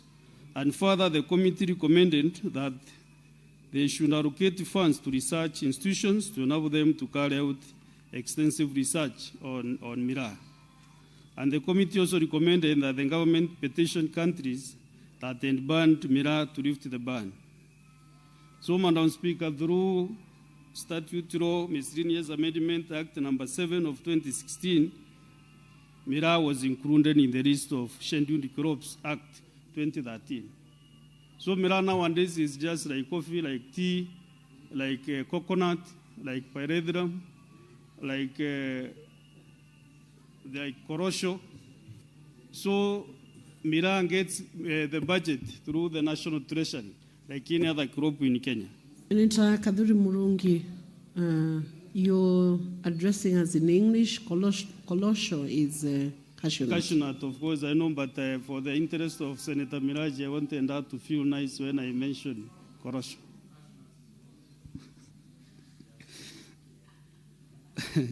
It is also important to know that in the exercise of powers conferred in Section 40 of the Crops Act 2013, the Cabinet Secretary for Agriculture and Livestock Development made the Crops Regulations 2023, which have been adopted by both houses of Parliament. The objective of the regulations is to promote, develop, and regulate the miraa industry. Madam Speaker, if I may quote my colleague also, Senator Modigi. Modigi, in this entire almost half of Embu County, people grow mogoka. And that is their economic lifeline. And that is why my friend is here attentively, because you will be contributing to this important amendment, Madam Speaker. If this crop is not supported, how do you think that community can be able to survive? In Meru, I think 5 constituencies, they grow miraa and nothing else. And they don't know even how to grow any other crop because they have lived with the miraa since independence, since they were born. Even when they are doing dowry, we are doing dowry in Meru, you must take a bunch of miraa to your in-law. Otherwise, you will not get that in the Madam Speaker. So it is, the crop is so attached to us, Madam Speaker. Even when we are raising money for churches, we take miraa and sell in the church so that we can be able to buy seed pills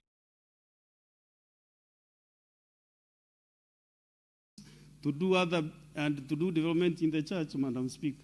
So I didn't want to seek support from the Senate so that at least we can be able to support this community. Madam Speaker, in the United Kingdom, the House of Commons Home Affairs Committee undertook into investigation of the rationale and effect of the miraa ban by the UK government.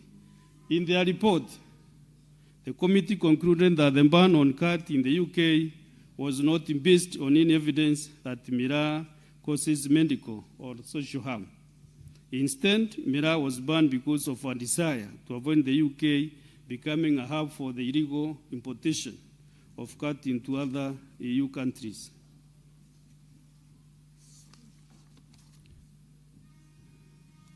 Madam Speaker, in their report, while sympathizing with the Kenya miraa community, the UK parliamentary report captures this, and I want to quote that there is the clear potential for the introduction of controls on cat in the UK to have an detrimental impact on the economy of Kenya, particularly in Meru, where cat cultivation is a major industry. Madam Speaker, if a European Parliament can be able to sympathize with this community, with Meru, with Embu, and other parts, how comes the Parliament of Kenya can be able to object the support that they should give this community? So they continued and saying that this would not in and itself be a good reason for rejecting a ban on a drug which was proven to be harmful. But in this case, there is no good evidence of medical or social harm. The Kenya delegation told us that, and told them that the policy and the potential to damage UK-Kenya relations. And through the UK is only one of the number of countries placing restrictions on cat. So, Madam Speaker, because my colleagues also want to contribute to this important amendment bill, I want to, in a few minutes, to summarize and conclude and say that, Madam Speaker, contrary to sensation reporting of the ban of miraa in the UK, the United Kingdom Parliament acknowledged that there is no evidence that shows that miraa has a direct causal link to adverse medical effects. The report indicates that in most of the European countries, the ban on cat was informed by bans affected by the neighboring countries, as there was the risk of exposing their countries into the business again. The Parliamentary Report Committee in Kenya on Agriculture and Livestock, Madam Speaker, dated 2nd June 2022, responding to a petition by miraa farmers regarding the matters relating to miraa, among them implementation of the Mira Task Force, implementation, technical team recommendations, the diversion of funds for the Mira industry, misappropriation of 1 billion meant for Mira revitalization, further underscores the significance the Parliament of Kenya has placed on the Mira sector. Madam Speaker, I don't want to continue with the more branches because I can see my members, honorable colleagues, have understood what I want to do. Therefore, in conclusion, Madam Speaker, well, Mira is a legal cash crop in Kenya, and the government provides budgetary allocations to support the industry. The classification of its components as prohibited substances negates the strengths meant to revitalize the industry and is a hindrance to the value addition of the crop. It is only fair and just to the farmers and the manufacturers of Mira products to have the components of Mira, cathine, and cathinone and their natural form be removed from ambits of the Narcotics and Psychotropic Substances Control Act. So, my colleague senators, I think I've convinced enough in my deliberations. But I'm very, very much available. Whoever wants more clarification, more information, just to approach me, or you can call me on wherever you are seated so that I can be able to give you more information, more facts, so that you can be able to support this amendment bill, which will go a very, very a big way, actually, to support one of the biggest populations that we have. And Madam Speaker, since you also come from a county that is so much agricultural like Murang'a, if today we say there should no macadamia nuts, we see now we have a lot of fight on macadamia nuts. Even in Meru, we do produce them. But you can see now the prices have gone down. Senator Murango is very much aware the effect that we have on macadamia. So if macadamia is banned in Murang'a, in Kirinyaga, in Kiambu, in Meru, in Embu, where can those farmers go? This is the same thing with Mira in Meru, in Embu, that is where it is mostly grown. Madam Speaker, I can see my colleague is a bit tense, but I want to promise you, once you approve this amendment bill, Senator Faki, we shall collect all Mira coming to Mombasa and do value addition. That is actually the comfort that I want to give you, so that when discussing this bill, you will have that insight, that what we want to do is to make sure that whatever Mira is coming out of Meru, we do value addition into wine, into juice, and also, if you can't drink wine or take juice, you can just boil your hot water and put Mira timber inside, and just you consume, and you'll be fine. So, therefore, Madam Speaker, thank you very much. I would like to Chelagay to second this motion. Thank you very much. Thank you, Senator Kathuri. Very interesting debate. Senator Chelagay, hold on. Hold on. I have a communication from the chair on a visiting delegation of youth leaders from Murang'a County. Honorable Senators, I would like to acknowledge the presence in the public gallery this afternoon a visiting delegation of 12 youth leaders from Murang'a County. The delegation is in the Senate on a courtesy call to Senator Joe Ruto, MP. On behalf of the Senate and on my own behalf, also from Murang'a County, I extend a warm welcome to the delegation and wish them a very fruitful visit, and I thank you. And to honor the youth leaders who are from the county where Senator Joe Ruto and yours truly comes from, I will call out the names. We have Stephen Wangoi, Paul Mwangi, Susan Bao, Nahash Onjiri, Dennis Karori, Benjamin Kigo, Charles Mbai, Francis Joguna, Samuel Jongo, Irene Jerry, Jane Jerry, and Nancy. Thank you and welcome to Senate. Senator Cheradige, you may proceed. Yes, let me give an opportunity, first of all, to Senator Joe Ruto to welcome the great 12 youth leaders from Murang'a County. Thank you, Madam Speaker, for the opportunity to welcome these youth leaders from Murang'a County, where you also happen to come from. Madam Speaker, these are young people who have volunteered themselves and come out as leaders in the county. And Madam Speaker, they have come here for mentorship and familiarization. And Madam Speaker, you know, as you have observed, that Murang'a County is a great county, a county that continues producing great leaders. And this is a county that also recognizes and respects women leadership, Madam Speaker. And that is why you and other women leaders on Sunday welcomed the President of Kenya, Madam Speaker. We have very many women leaders in Murang'a and who love the President. But Madam Speaker, these are youths that are non-aligned and who are here to learn and of course see what we do here.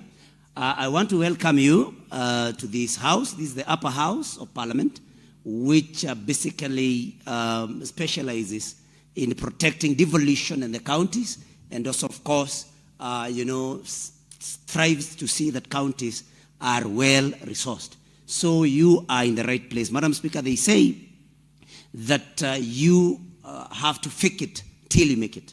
So when these leaders are here, they are behaving like leaders, faking as leaders, at least when they are here, because ultimately, with God's blessings, they will end up in either of the houses as great leaders. So, Madam Speaker, I welcome these great leaders and encourage them to come once and again when they can, and I thank you for according and recognizing them and calling them out name by name. So, Madam Speaker, I thank you, and I encourage our young people to continue, of course, associating with leadership and visiting the houses. Madam Speaker, I thank you. Thank you, Senator John Newton. Senator Charadige, you may proceed to second this motion. Thank you, Madam Speaker, for this opportunity as I move to second this important bill, the Narcotic Drugs Psychotropic Substance Control Amendment Bill 2024, by His Excellency the Deputy Speaker of the Republic of Kenya, Katuri Murungi, who is a member of Njurinjeke. So, Speaker, I also want to thank Madam Speaker because the youth leaders from Murang'a are just here, and I'm happy Murang'a is one of the agricultural counties in the Republic of Kenya, and I want to wish them well. I'm happy Senator Newton has said they are non-aligned, and I'm happy that we'll work together. I can assure them if they want us to work together, I'm willing to work together so that we can mentor them to be leaders, not only leaders at their region, but national leaders. So, Mr. Speaker, wish them well and God's blessings. That is where some of us started from. Speaker, we must, and I want to celebrate the Senator Katuri Murungi, the Njurinjeka, and the Deputy Speaker of the Senate Republic of Kenya. And Speaker, I think the biggest agenda we have as a nation, or as leaders who are elected as Article 96, is to represent the interest of our people. I think time and again, Senator Katuri, who used to be a member of Parliament of National Assembly in the lower house, and now is serving as a first-term member of the Senate, representing the great people of Meru, has done exceptionally very well. And I hope the people of Meru know that they have a representative, Mr. Speaker, Madam Speaker, because the last senator we served with did not have this passionometer, that the passion that Senator Katuri has for the people of Meru, Mr. Speaker. And I know the issue of Mira is so dear to the people of Meru.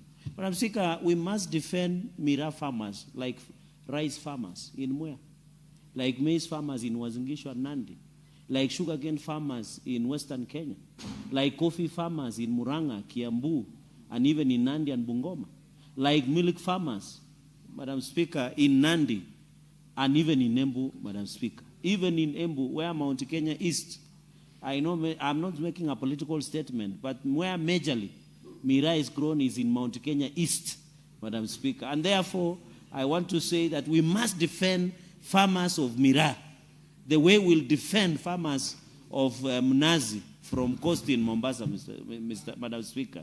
Even macadamia, Madam Speaker. And even must defend even the fish farmers in Homa Bay and fish farmers in Mombasa. We must bring equality so that when we speak, the Senate knows, Madam Speaker, that we are speaking on behalf of all the farmers, Madam Speaker, in the Republic of Kenya.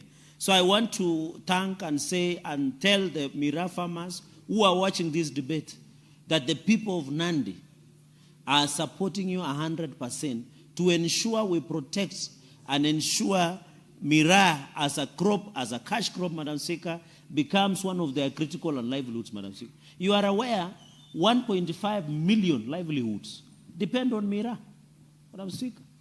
So we are talking about almost a quarter of the population of this country. 1.4 million livelihoods. Majorly Meru, where my brother Mundigi comes from, Embu has been very passionate about defending farmers on all from coffee now to Miraa, or known as cat, Madam Speaker. So 1.4 million Kenyans depend on this crop. It's not a number, Madam Speaker. Even when you look at the numbers that we are talking about, 80% to 90% is consumed locally, Madam Speaker, of this Miraa, which is very critical and very important, Madam Speaker. Madam Speaker, we harvest, and I want Senator Seki, not Senator Seki, Senator Faki. You know, Seki and Faki are not too far. That, Madam Speaker, we harvest 32,000 tons of Miraa. That is what, 12 billion Kenya shillings, Madam Speaker. That's a lot of income generating, Madam Speaker. I know there could be resistance from some of our colleagues, maybe because of their religious beliefs, maybe because Miraa was wrongly classified as a drug, Madam Speaker, that can lead to substance abuse. And I think this amendment, because I'll be very brief so that my colleagues can Madam Speaker, I know when you talk about psychotropic substance, it means it interferes with central nervous system. And therefore, when it was classified, Miraa was wrongly classified. And now history has given us a chance to rewrite and stand with Miraa farmers, Madam Speaker. I've told you we generate 12 billion yearly. Madam Speaker, 1 acre of Miraa can generate over 1 million Kenyan shillings per year. Even us in farmers, and Senator Mandago will tell you, we don't generate 1 million in 1 acre of maize. In fact, I'm thinking, Senator Mandago, that we should start cultivating Miraa in Nandi and Uasin-Gishu. And we'll support Senator Katuri. Because if we are getting 1 million in an acre, as we are getting 40 bags at maximum of maize, times 3,500. The people who attended maths lesson in the morning, I can see the chairperson of finance should tell me what is, Madam Speaker, 3,500 times 40 bags. I don't know, maybe he can calculate for us. So if you're adding 1 million, it is very important, Madam Speaker. And as I know Senator Obungoma, Senator Wakoli is a maize farmer, Madam Speaker. Even Miraa, that is why I'm saying we should shift to Miraa. Because if you are getting 1 million per acre, as we are getting 140,000 for maize farmers, Madam Speaker, can you believe? We are doing badly, Madam Speaker, and therefore I want to appeal that let us pass this amendment. Let us save Miraa farmers. Madam Speaker, you know our greatest market is Somalia, Madam Speaker. We must protect those information. And I'm happy, Madam Speaker, as I continue to second, because I'll be very brief, that I'm happy even we should need to allow the Miraa farmers to export beyond Somalia, in Eastern Central Africa, Madam Speaker, and even export overseas. And I want to celebrate His Excellency Dr. William Ruto, because today he had a chance to address the Tanzania Parliament, Madam Speaker. And I'm happy the two leaders, Senate Majority Leader and Minority Leader, accompanied the President in his address to Tanzania Parliament. And one of the key issues that the President raised, and is very critical, is how as East Africa community, we can remove tariff barriers in terms of business. And I want to challenge Miraa farmers, now that President William Ruto, President Samia Suluhu Hassan, President Museveni, President Kagame, the President and Eastern Central Africa, Madam Speaker, under EAC, now that tariff barriers have been removed, we need to amend this law as fast as 159 of Sabatian Sawe, allow Miraa farmers to export their Miraa even up to Tanzania, because you are looking at 80 million plus market, Madam Speaker. We are looking about 300 million plus market where Miraa farmers can sell their crop, Madam Speaker. And I want to thank His Excellency the President, because some people might take it casually that we have removed tariff barriers in terms of business in this country. And Madam Speaker, that visit was very critical so that in future we can ensure we remove. We are one people, Madam Speaker. You have Maasais in Kenya, there are Maasais in Tanzania. Madam Speaker, I was impressed. There is also a Kalenjin member of parliament in Tanzanian parliament, Madam Speaker. So there are many. Even Luos are in Kenya. The others are in Isibania, I think, in somewhere in Tanzania, Madam Speaker. And therefore, it is very important, Madam Speaker. The second and final point I wanted to make is that when we amend this act, Madam Speaker, we expect the anti-narcotic units to stop harassing Miraa farmers and also NACADA, Madam Speaker, the agency that fights against drug abuse in the country. Madam Speaker, Kenyans should understand the reason we want to amend and protect Miraa farmers is if this is still classified as a psychotropic substance. The punishment of a psychotropic substance, Madam Speaker, is 1 million or life imprisonment, Madam Speaker. So I want to appeal to Senator Faki, Senator Roba, Senator Miraj, Senator Abbas, Senator Chute, that this is very important, Madam Speaker. These are just normal farmers. There is nothing. Even, Madam Speaker, can you believe the coffee you take? It interferes with central nervous system. The tea you take, it interferes with central nervous system. So we should not say Miraa is a drug, Madam Speaker. It is just like any other crop that will assist, Madam Speaker, so that we can ensure. So I want to appeal to my colleagues, especially who have mentioned that we need... Honorable Charadigay, just hold on. What's your point of order, Senator Bass? Senator...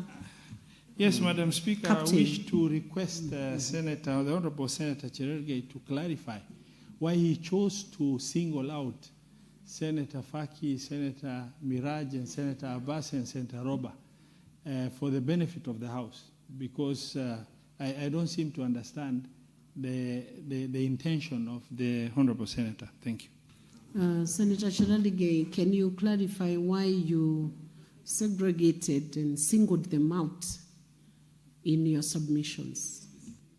Madam Speaker, it is the senators that my eyes could capture. I could see at the floor of the House.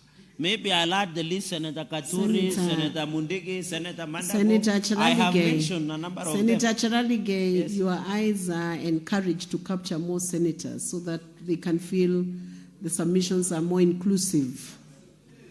Okay, proceed and finish your deliberations. Madam Speaker, as per the standing order, I still have 1 hour, but I will just be brief. Madam Speaker, and I want to appeal to Senator Roba, my good friend and my big brother, and the party leader of UDM, that it was not in bad faith. It was in good faith, because we want people to know that we have a party leader in the House. And that is why I keep mentioning you, so that people are aware you are in the House, Madam Speaker, and your people appreciate that the role you are playing. Madam Speaker, and therefore on this issue of, as I conclude, Madam Speaker, the issue I just wanted to mention is that we want NACADA and anti-narcotics unit so that they can stop harassing farmers, Miraa farmers, Madam Speaker. I want to appeal and call upon the President, I think under the Constitution, to just assent to this bill. It is in good faith, and we'll do value addition. Senator Mundigi was telling me that, and I once attended with him an ACK function, and Senator Mundigi was teaching us that Miraa, we can do value addition. Senator Katuri has said, we make Miraa juice, Madam Speaker. In fact, I'm proposing, if we pass this bill, and I know we'll pass it, Madam Speaker, we'll pass this bill. We'll pass it. We should also, in our availability of drinks in Parliament, I'm proposing that we should include Miraa juice so that we can start taking, and Kenyans can take the lead, Madam Speaker, because it is not a psychotropic substance. No, Madam Speaker, can you protect me from Senator Roba? Is becoming I don't want to say unruly, but he's becoming Madam Speaker. So, juice, Madam Speaker, I'm proposing, and the first person who will assist us in testing that Mira juice will be led by the Deputy Speaker, Senator Mundiki, and you as truly. I'll be the third person, Madam Speaker. We will only consume water, soda, Mira juice, but other things are exceptional, Madam Speaker, and milk, of course. You know there's milk already in the menu of Parliament. So we need to expand the milk because it's very healthy. I'm told it is good for the body and the soul, and it can assist you in other engagements, especially after 6 p.m. to 6 a.m. in the morning, Madam Speaker. So we must ensure that we do value addition to all the things that we do so that the people of Mira, we can do value addition, Madam Speaker. Madam Speaker, finally, we should amend the second schedule because cutting on and cutting in, there are things that exist in Mira, but according to because I talked to some doctors, and I want to inform my colleagues that the interference of central nervous system is not as equal as an abuse of drug, substance, or alcohol, Madam Speaker. This is just like coffee. Let me use caffeine that we take. It doesn't interfere, it doesn't intoxicate, Madam Speaker. So I want to thank Senate Deputy Speaker for bringing this, Madam Speaker. This bill is very important, and we know we want, Madam Speaker, I've said you, they will always, that we ensure, even if it means that we do medical and scientific regulations, Madam Speaker, we prevent and we ensure our 1.5, Madam Speaker, and if we remove today the 1.5 million livelihoods, we'll be very grateful. And I know, Madam Speaker, we can, when this enforcement, judicial discretion over criminalization, resource needs, international obligations, and I've just given an East Africa, Madam Speaker.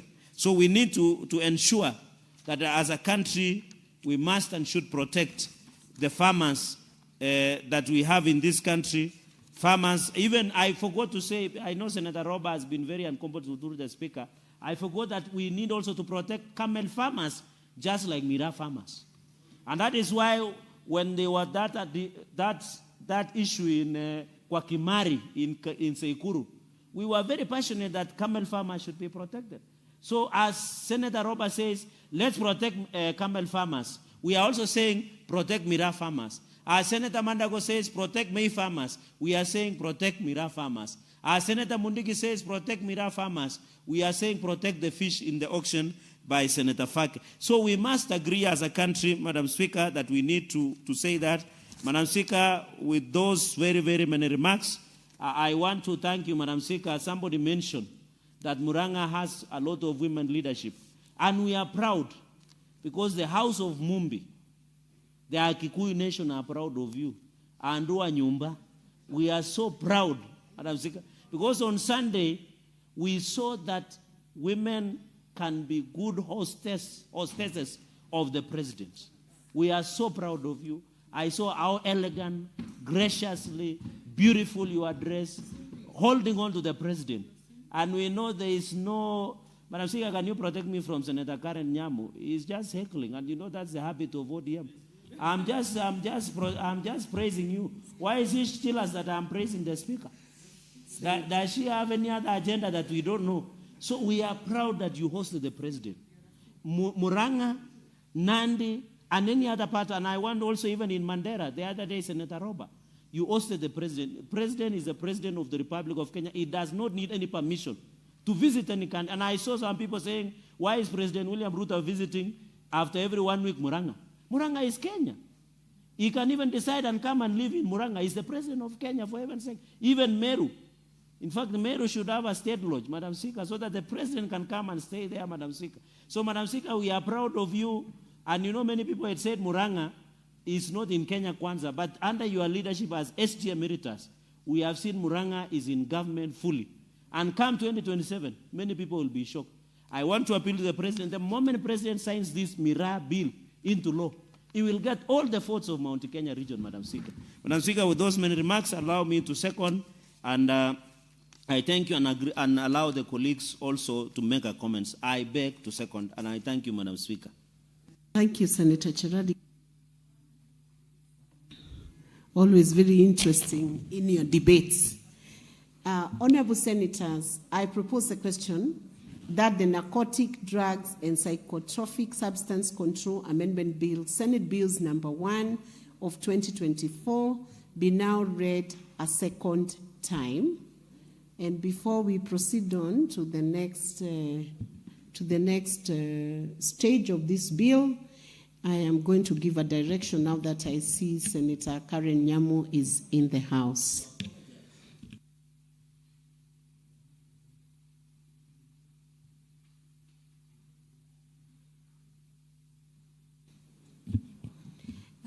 Honorable Senators, as you may recall, earlier this afternoon, the Speaker issued a communication on disrespectful remarks by Senator Karen Nyamu, MP, on a student under the School Voluntary Service Scheme.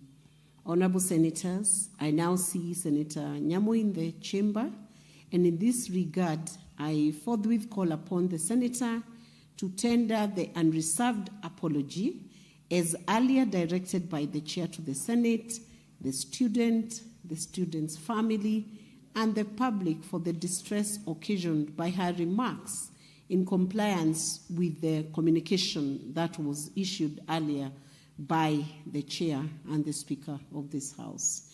Senator Karen Nyamu, you now have the floor. You can move to the dispatch and recite the apology in the acceptable version.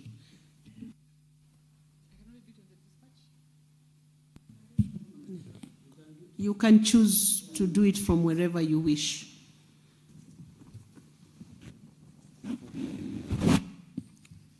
Madam Speaker, this apology has been written for me to read, and parts of it constitute an admission to what I have been accused of, which cannot be further from the truth.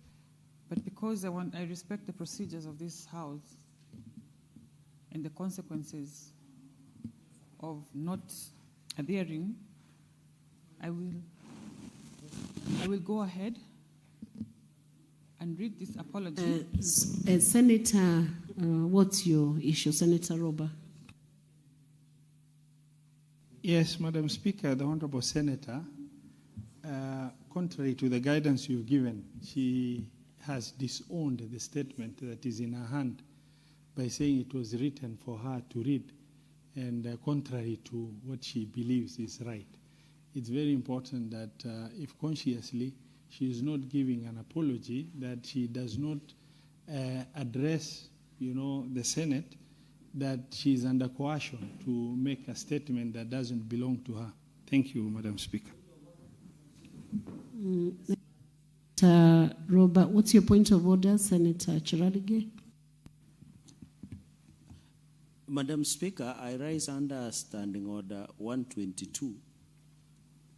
If you heard Senator Karen Nyamu, my good sister, she just said the apology or the apology statement she wants to make was written for her, and she agrees with partly or part of its statement, but she's saying admission of guilty on the aspect of what.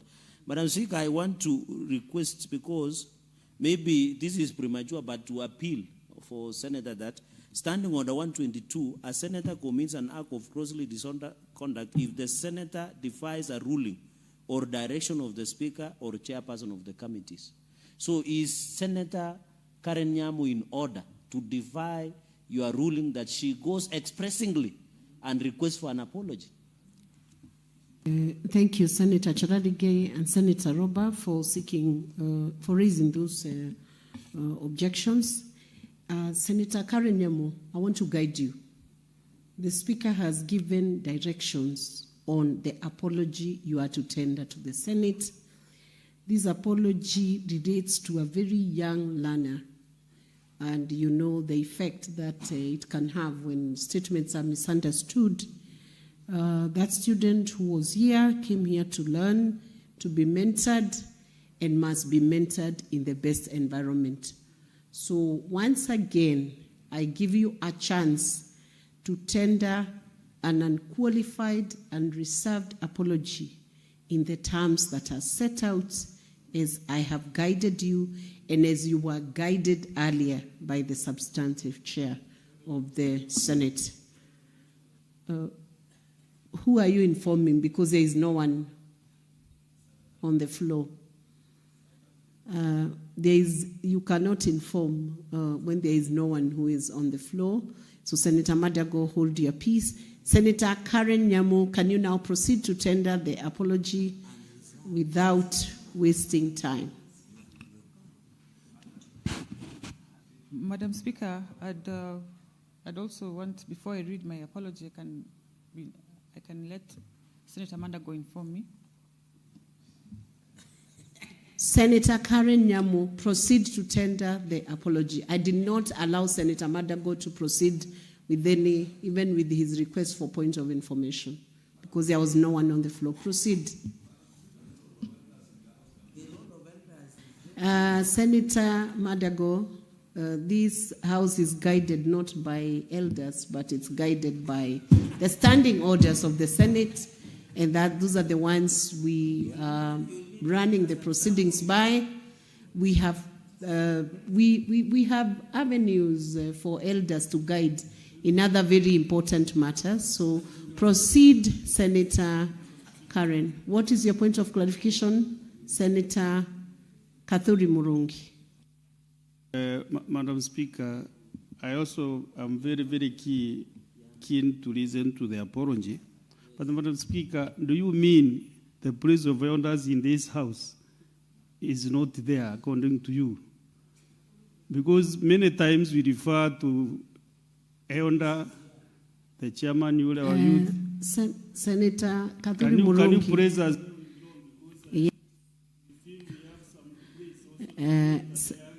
Senator Kathuri Murungi, you mentor the other senators as ranking members of this House and as recognized by the standing order as ranking members. You do not mentor outside the framework of the standing orders. So I want to guide you. Elders have their own space. You can have your own space when you are outside the House. When you're having tea in the lounge, you can play the elders' role. But within Parliament, the framework for guiding the proceedings is within the standing orders. And that's the one we are using. The standing orders has not provided for elders, but has provided for ranking members. So we proceed on. You can do your role as an elder, and it's much needed. It's actually very much needed, but you do it within the right setting, not outside the setting. Otherwise, we'll have elders from one community bringing their rules, then another one from another community bringing their rules, and there will be a heavy conflict of which set of rules from which elders we should utilize to guide which senator. And with those remarks now, we are now proceeding. Senator Cherargei, maintain your peace now. Senator Karen Nyamu, please proceed to tender the apology. Madam Speaker, I will go ahead and read my apology.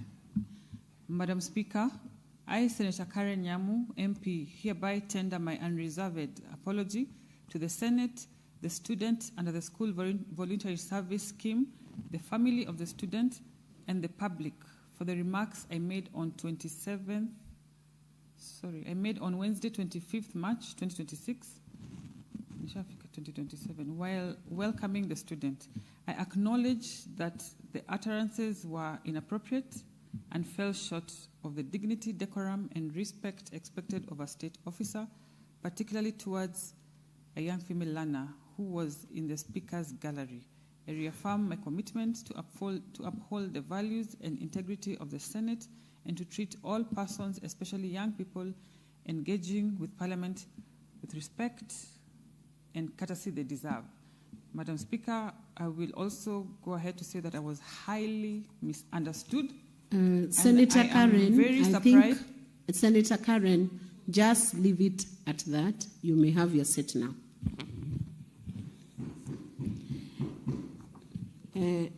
Honorable Senators, having considered the apology tendered by Senator Karen Nyamu MP, I hereby acknowledge and accept the same I nonetheless caution you as a state officer going forward to refrain from making any such disrespectful remarks. I further now direct that all remarks made by Senator Karen Nyamu MP to the Senate on Wednesday, 25th March 2026 be expunged from the Hansard of that sitting day. I thank you. Thank you. Right Honorable Amason Jeffa Kingi, Speaker of Senate. We can now proceed, John. What's your point of order, Senator Roba? Thank you, Madam Speaker. I rise on point of order, and according to Senate Standing Order 111, to request that because this is a bill that is of interest to many and we wish to contribute, all of us, to limit the timing of the contributions so that we can get the opportunity to weigh in. Madam Speaker, thank you. I propose 5 minutes, Mr. Speaker. Honorable Senators, there is a proposal for... yes, Senator Kathuri, the mover of this bill. Madam Speaker, if my record is right and my knowledge on procedure matters, you can only validate that time when the bill is being moved, especially after seconding. That is when you can be able to limit the time. But when we are midway, from the one you call row house, I don't know whether the standing orders in the row house are different.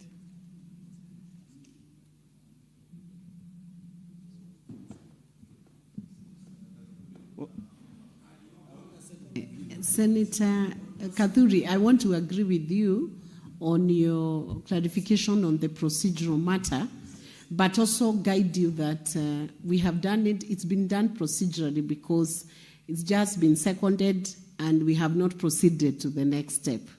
He just seconded and then I read Senator Karen Nyamu's case and matter, so we are in good order. The procedure is okay, and I'm happy that you agree that the procedure is in order. We have not agreed on the 5 minutes. Now we were going to discuss that aspect.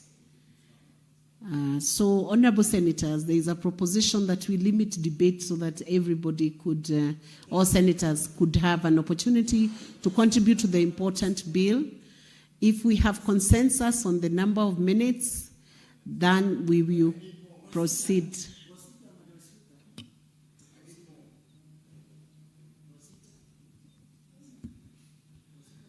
Senator Charadige, what point of procedure are you raising? Madam Speaker, if you look at the Standing Order 111, that motion by Senator Roba is wrongly before the House because he just proposed and he doesn't have a seconder. So the motion serves as the fate of collapse. Madam Speaker, he didn't even call anybody to second. So that motion collapses, Madam Speaker, but it does not even see the light of day, Madam Speaker. It dies by the sword. So, Madam Speaker, that's violation of Standing Order 111 because it's a motion that should have been properly moved, which is not properly moved, Madam Speaker. Senator Charalige, no decision has as yet been made.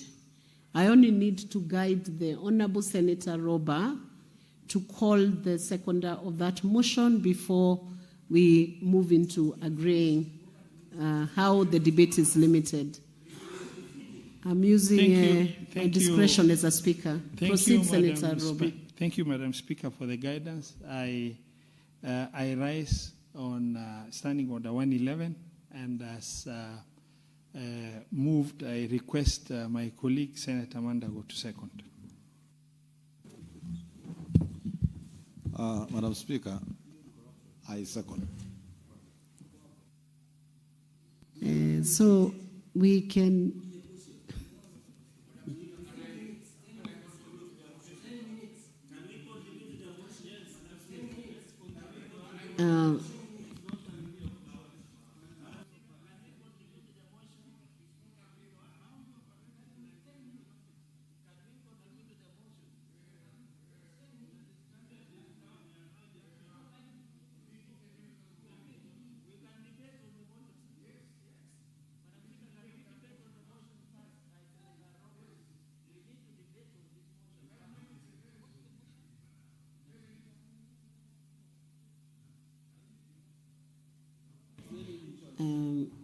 Honorable Senators, I put the question that the debate on the narcotic drugs and psychotropic substances control amendment bill, Senate Bills number 1 of 2024, be limited to 10 minutes.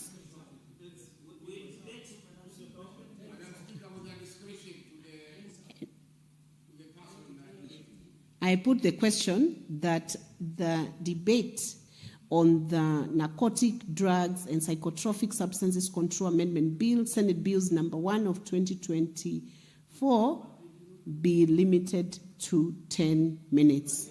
As many.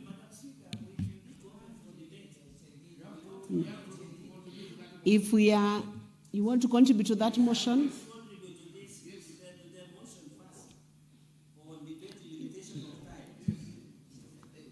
I will give one person on this side and one person on the other side and close that debate. So, Senator Faki, one person on this, one senator on this side and one senator on the other side. And 2 minutes each. Asante Mheshimiwa Spika. Kwanza ni kupinga mswada huu wa kupunguza wakati wa maongezi wa mswada huu muhimu. Mheshimiwa Spika, masuala ya miraa, masuala ya mogoka ni masuala ambayo yametoa athari nyingi sana kwa wakazi wa Mombasa, Pwani kwa jumla, na pia sehemu za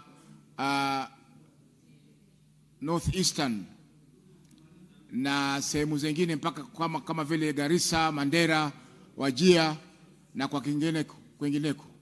Kwa Mheshimiwa Spika, mimi binafsi dakika 10 hazitaweza kunitosha kuweza kuzungumzia mchango wangu kwa mswada huu. Ningeomba nipewe zaidi ya dakika 10 katika kueleza, nipewe zile 25 ambazo zinatakana kupewa ili niweze kupinga mswada huu kikamilifu. Asante Bi Spika.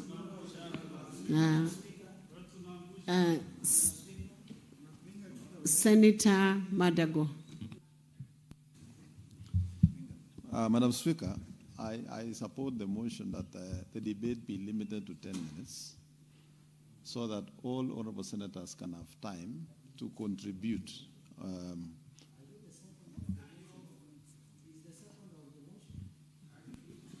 Senator Madago, you cannot contribute to it because you're I'm alerted you seconded, so Senator Cheradigay takes your position. Madam Speaker, thank you. Thank you for seeking that clarification. Yes, because, Madam Speaker, as you said earlier, this House is not guided by elders. It is guided by the House President rules and standing orders. And you know, Senator Mandago is one of our revered elders of our community. So maybe that we can handle him at that level. Madam Speaker, I want to just support that 10 minutes is sufficient. This bill has stayed longer in the order paper. The Mira farmers are waiting. And even the president has just informed me the other day that he's waiting for the bill to ascend. So 10 minutes is more than sufficient. Madam Speaker, put the question and we will win it. I thank you, Madam Speaker. Put the question. Senator Madago.